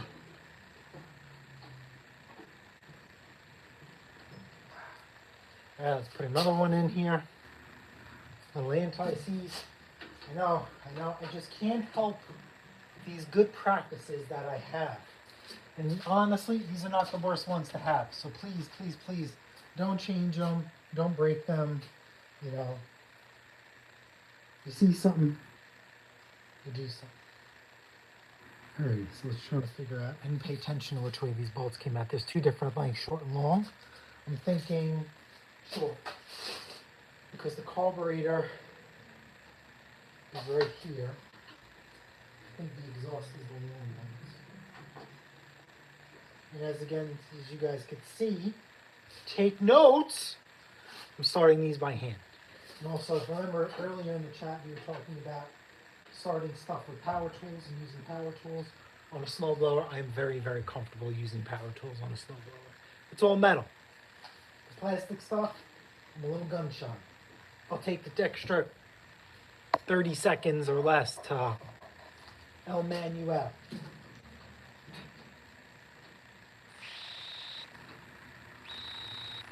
Give it a nice tug, make sure.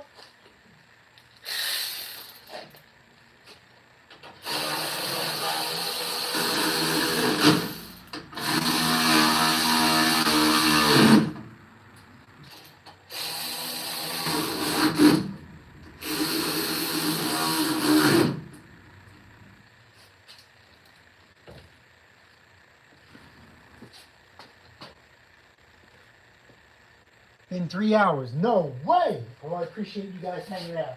I really, really do. Hope you guys learned something. I'm learning something. I didn't know you're supposed to wait 3 minutes to warm up in Echo. That's something I'll never forget. Alright, kill switch works. That's going to be in the on position. Let's get this out of the way. Now you got to redo the recoil on this thing. That should be 8 millimeters. Whoa.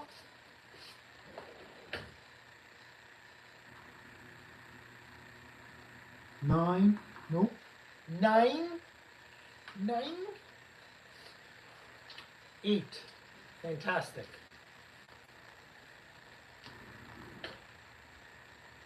10. 8. Nope. Other way. Dummy.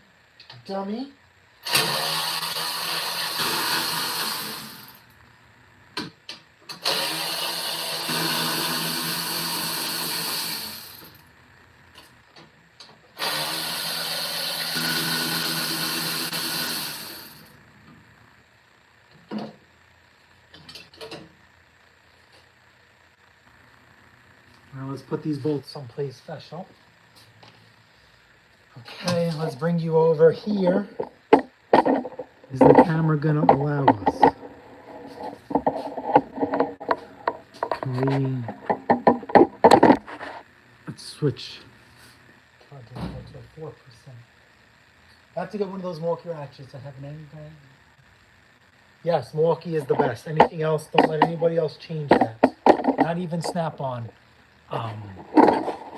runs the roost.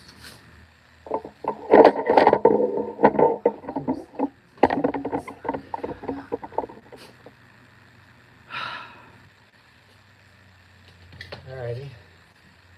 Let's see what we got.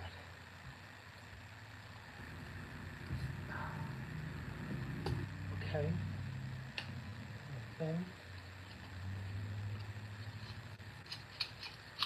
Let's go counterclockwise. So what I like to do is find the hole. Alright, so the rope is right here. Once I start to feel tension, which is about here, is when I count my revolutions. 1, 2, 3, and this next one is the last one. That's it. Now we're going to line it up. Let me go get something to hold this in.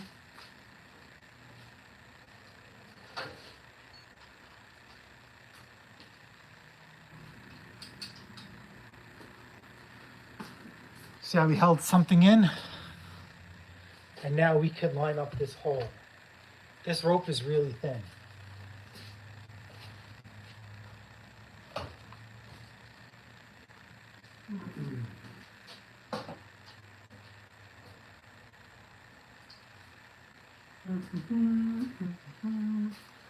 Where's my torch?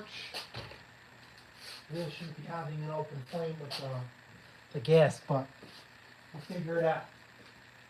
Live kablooey on Facebook Marketplace, on YouTube. It's been fun. I got to open up the garage.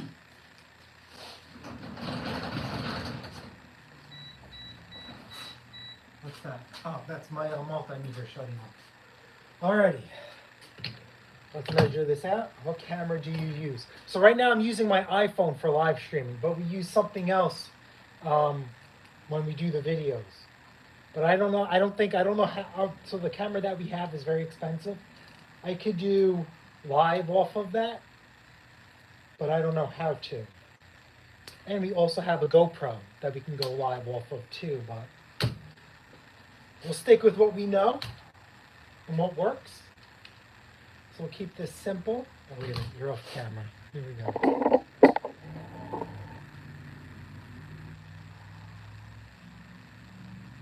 Yep, okay.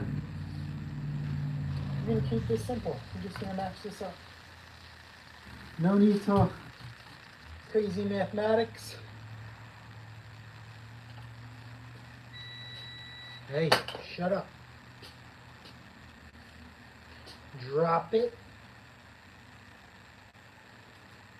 A little extra isn't going to hurt nobody. And this is where it's at. It's really hard to see, but take my word for it. I'm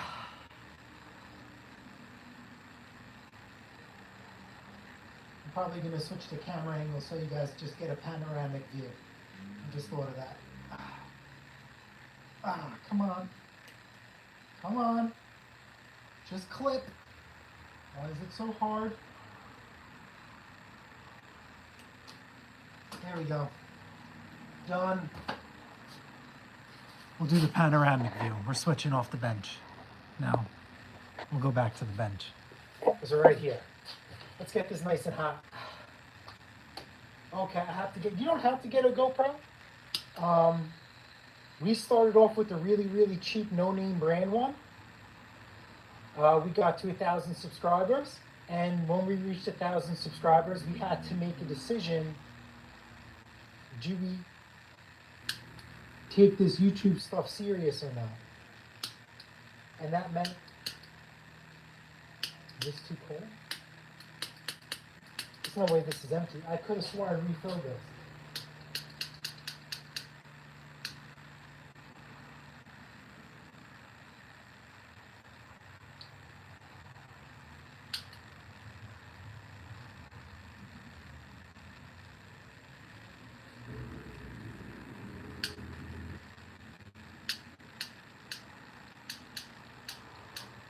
All right, what's new? I mean, I can hear.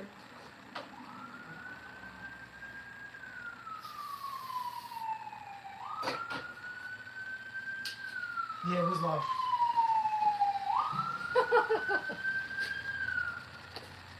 That's that. Let's open this up.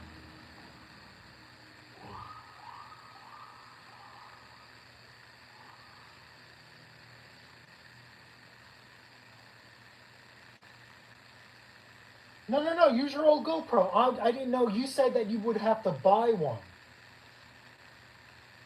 Listen, there's this YouTube channel that I watch called Goon Squad Garage.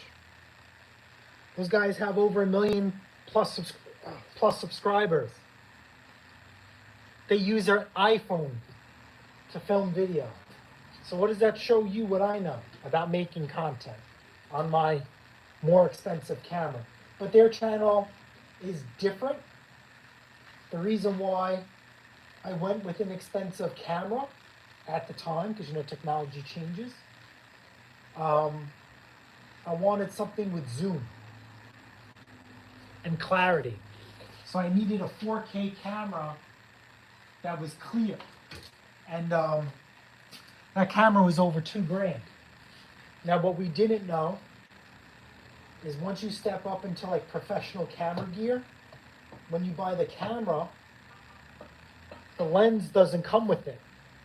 You have to buy the lens separately, so that's another couple $100. It's crazy, it's crazy.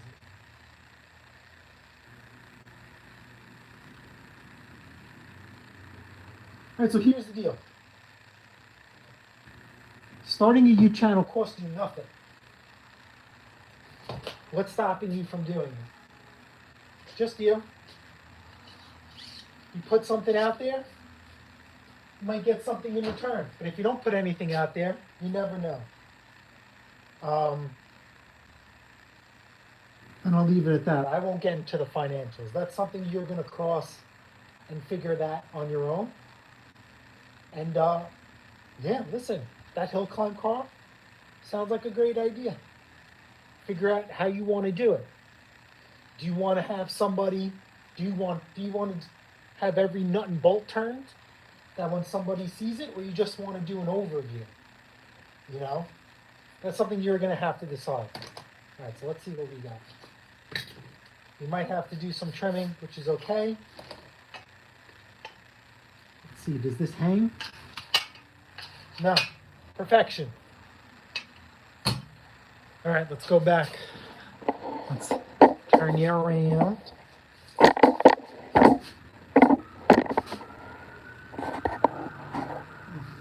And there we go. Let's put this back on.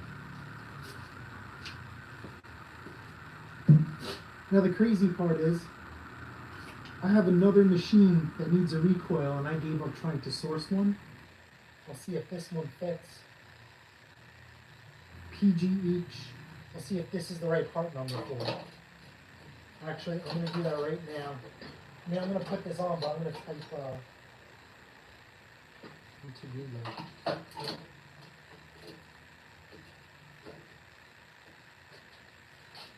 PGH 45303. Hold on. I'll show you what I'm doing.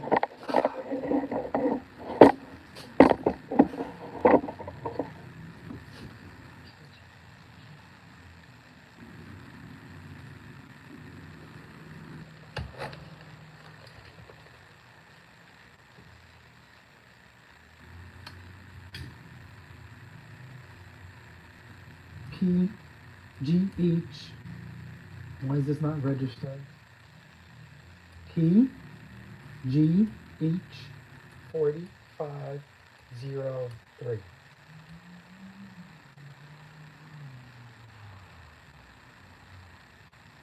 Arens. Because that could be the part number for the sticker.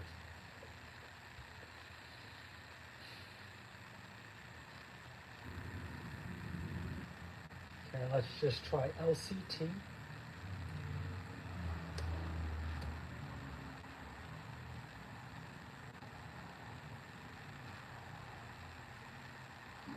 Nope, useless.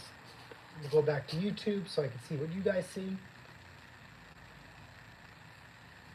We tried. It's dark out here, so we can't do the low light.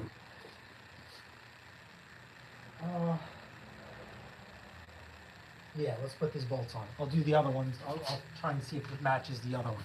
I have a SnowTech 28 that I started working on a couple of years ago, and I'm literally was at the finish line, and I bought it with the recoil missing. I ordered a few recoils, and they all weren't working. And I was doing the model number, the serial number. I don't know. It was just a freak thing. I know that most likely I was the issue, but if this recoil fits, then I can compare it to the others. It should fit because it's a bigger machine, but it has the same engine. It has the same 208cc. Sorry, it's a 26, I think.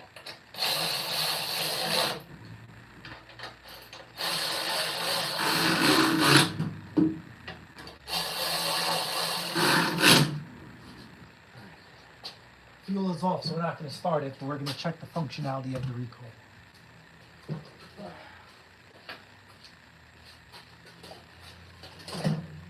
Is it going to pull out in my hand?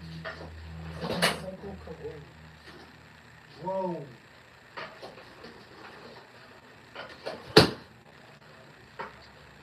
It's going to try and stop. Alright, this is good. This is good. I'm gonna button this up. If you want to guys hang out for the last 5 minutes, so be it. If not, thank you guys for hanging out with me today in the garage. It's been a really good time. What did we do today? We worked on 3 different machines. The Honda. Obviously, we had to get it some help starting, but it's cold out. The guy used it in the snow, so we're gonna see what tomorrow brings. As far as trying to test and verify the repair. Same thing with the Echo backpack mower. We got it to run great after we found out that it worked on a lot of stuff. Yes, we did. We did work on a lot of stuff. So, yeah, we have that Fugazi Echo backpack blower that the guy did a double gasket on that we didn't find out till later on. And I can't tell you how many times I worked on that blower making adjustments. It took me replacing the carburetor to realize what was done. So better late than never, right? It's fixed, and that's all that matters. Doesn't matter how long it took you to get there, what you had to do, within reason. We didn't permanently change anything on the machine. Let's put this here. Okay, so this is wrong. Hold up.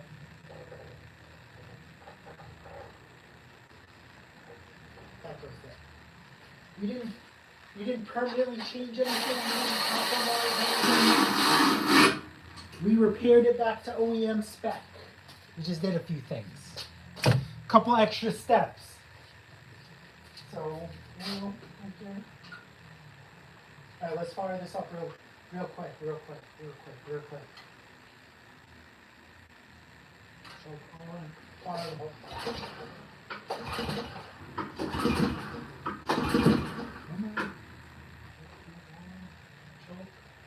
Need to go the other way.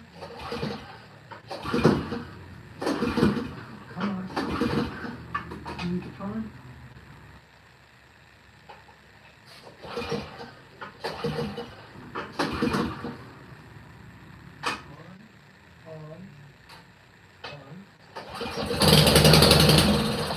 This switch works. See that? That's all we need to verify.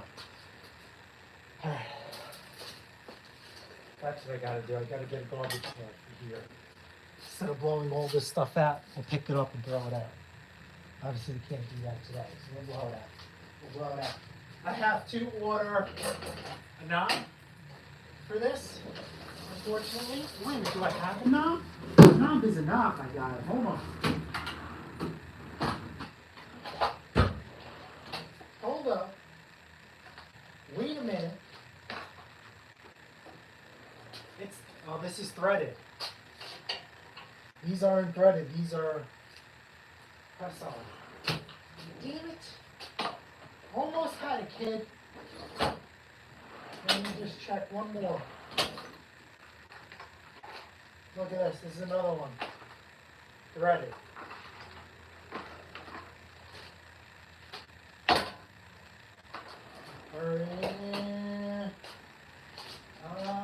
Alright, one last spot. One last spot.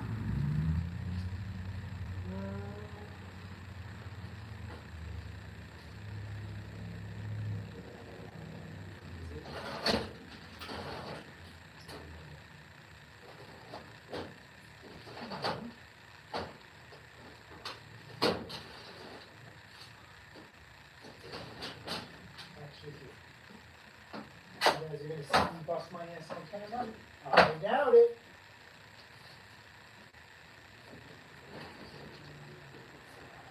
Now, there's the spade connectors. And the clips. Okay, yeah, this is the drawer. And now.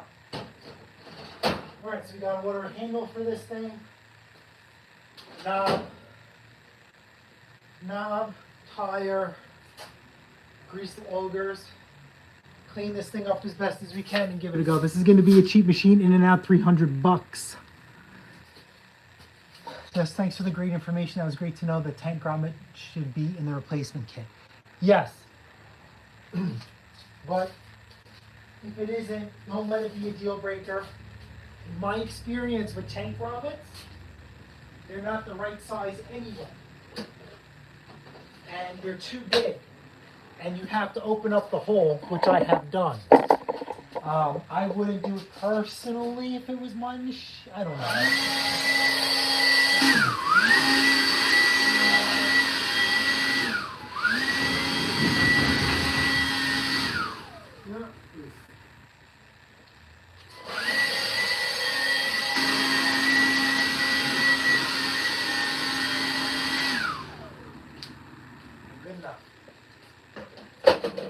See if Jeff Bezos can send me a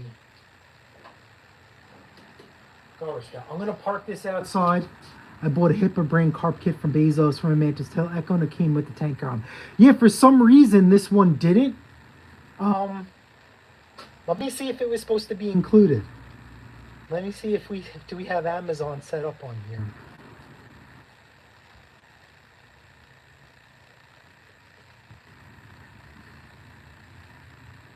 Oh, we have to download it.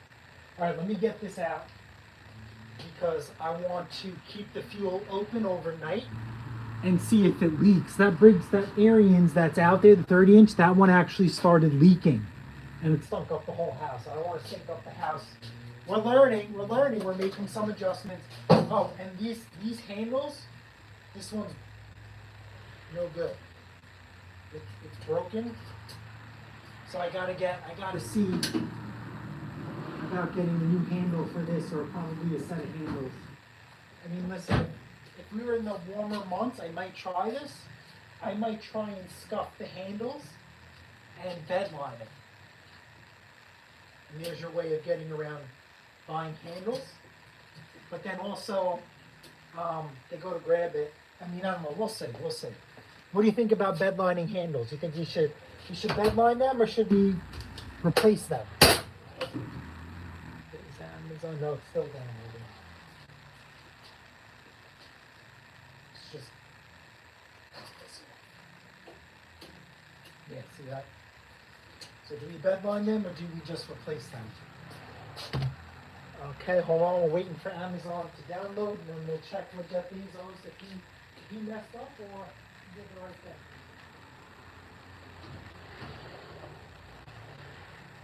Alrighty, come on, Jeff Bezos. Let's see what you got. If we had to re-download the app, probably means it's not set up. And I don't know the password. Wow, we're in my face. Let's see. Alright, yeah, we have to do an account.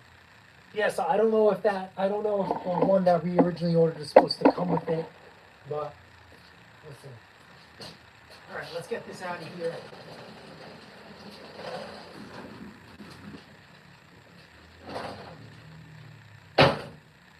And we'll clean up, and we'll call it. And we will call it. Okay, read in the chat as you clean up. I bought a hippo brand. Yeah, replace them. Okay, yeah, I get it. No, I agree. I agree. Not everything has to be bottom dollar. That's really not how we operate.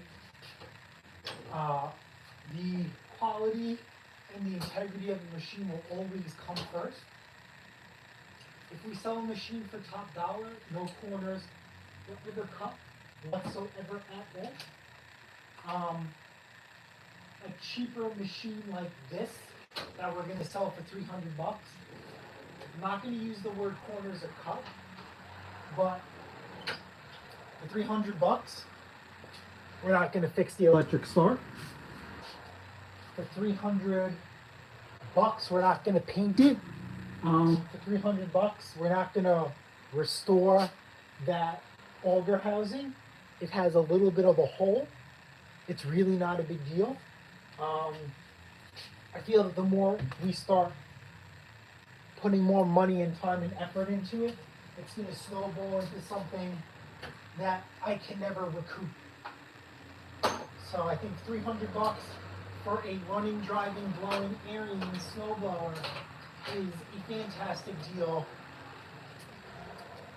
Change my mind. Yeah.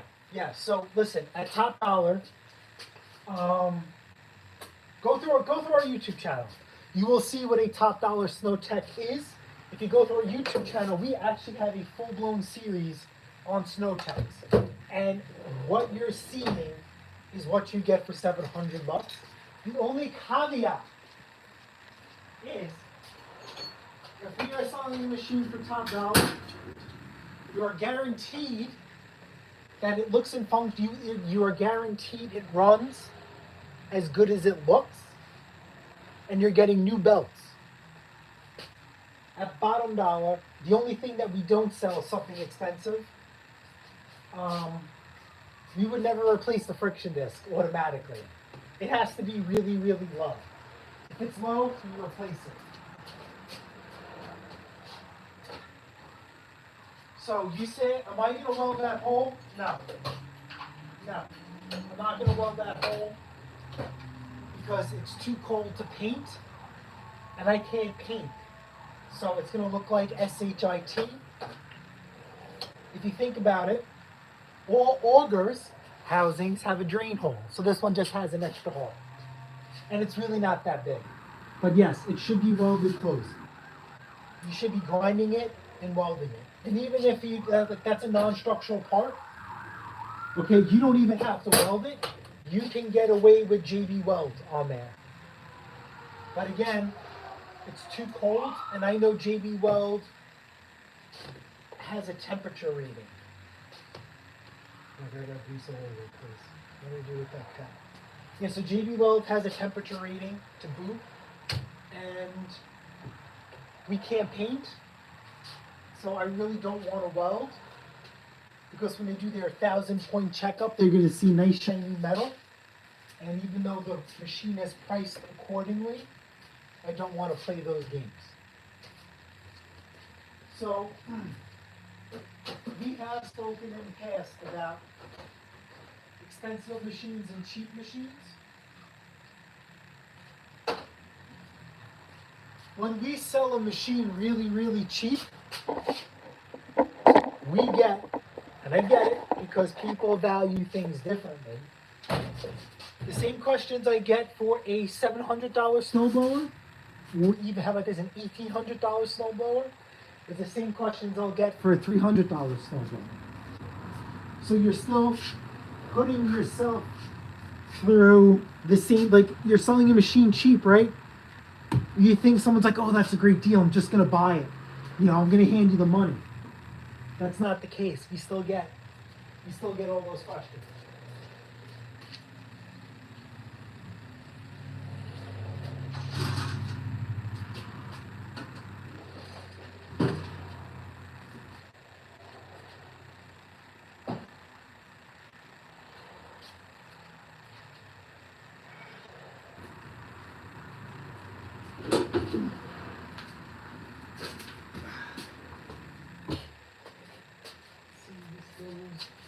really should charge this light.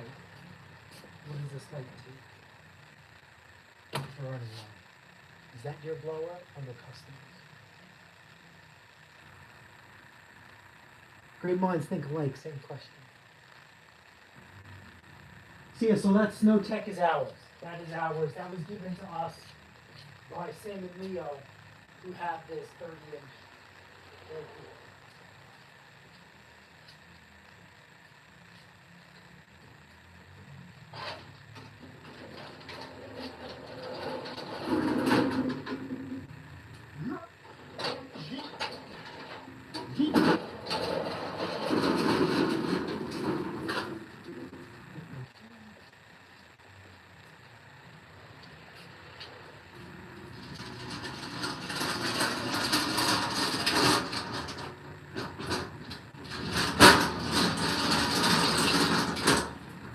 Compressor is off.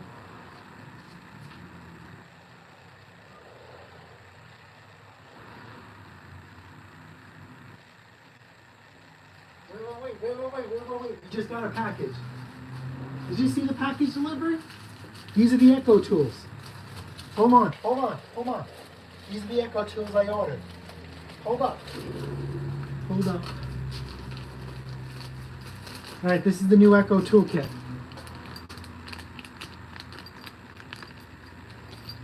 This is the micro D that we need.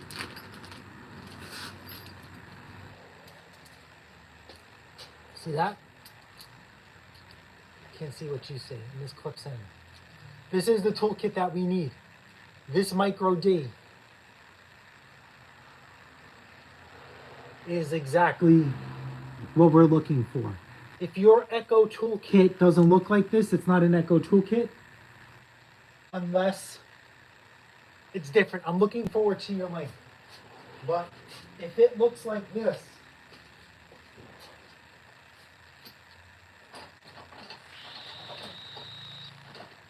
I have a bunch of these. But you see these?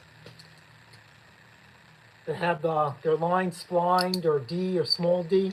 If they look like this is not the toolkit. These are for the low-end carburetors, Home Light, which is made the Home Light, Ryobi, Craftsman. Those are cheap ones.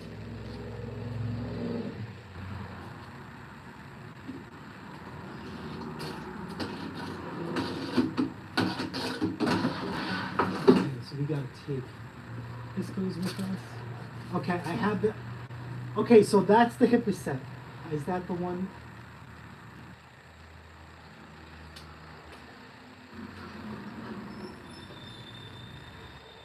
All right, so yeah, the HIPAA set, the last one I showed is for HIPAA. That one that I just showed you is for Echo. So I do not have a link for that, but I will get one for you guys.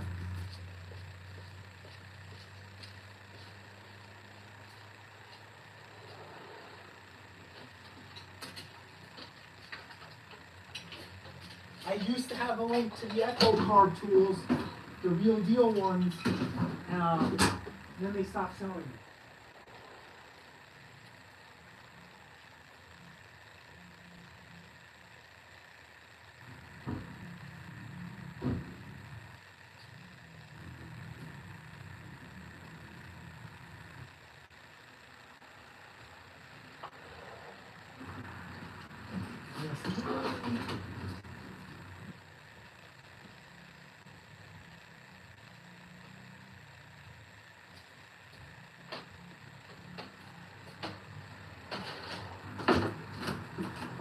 All right, hold on. I'm gonna try and do a cold start on that Honda. I think it's been long enough. Let's see if you guys can hear.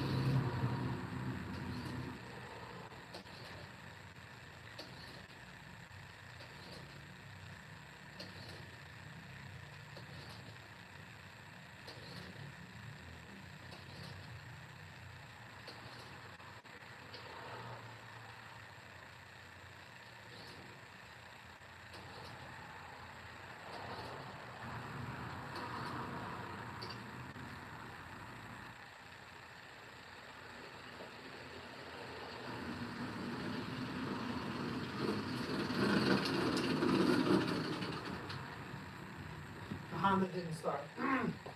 It's got something going on with that choke. Because once you hit it with starting fluid, it works. I'm tired. Get this in here. We got something to leak out. Let's consider that going out. Almost, kids. Almost. Yeah, that's good. That's good. Whew. All right, guys, thank you for hanging out with me today in the garage. Don't forget to check us out on Instagram. I will post a picture of the snow. Smash the like button, smash that subscribe button. Guess what? I'll see you guys on the next episode of Pat Taste Performance. And don't forget, if you guys don't do any of that stuff, you guys won't get notifications the next time we go live or post a video. These live videos are spontaneous. There is absolutely zero scheduling. Let's see. Have a great weekend, Jason. Thanks for hanging out. Yes, absolutely. You guys too. We will be in touch. Later.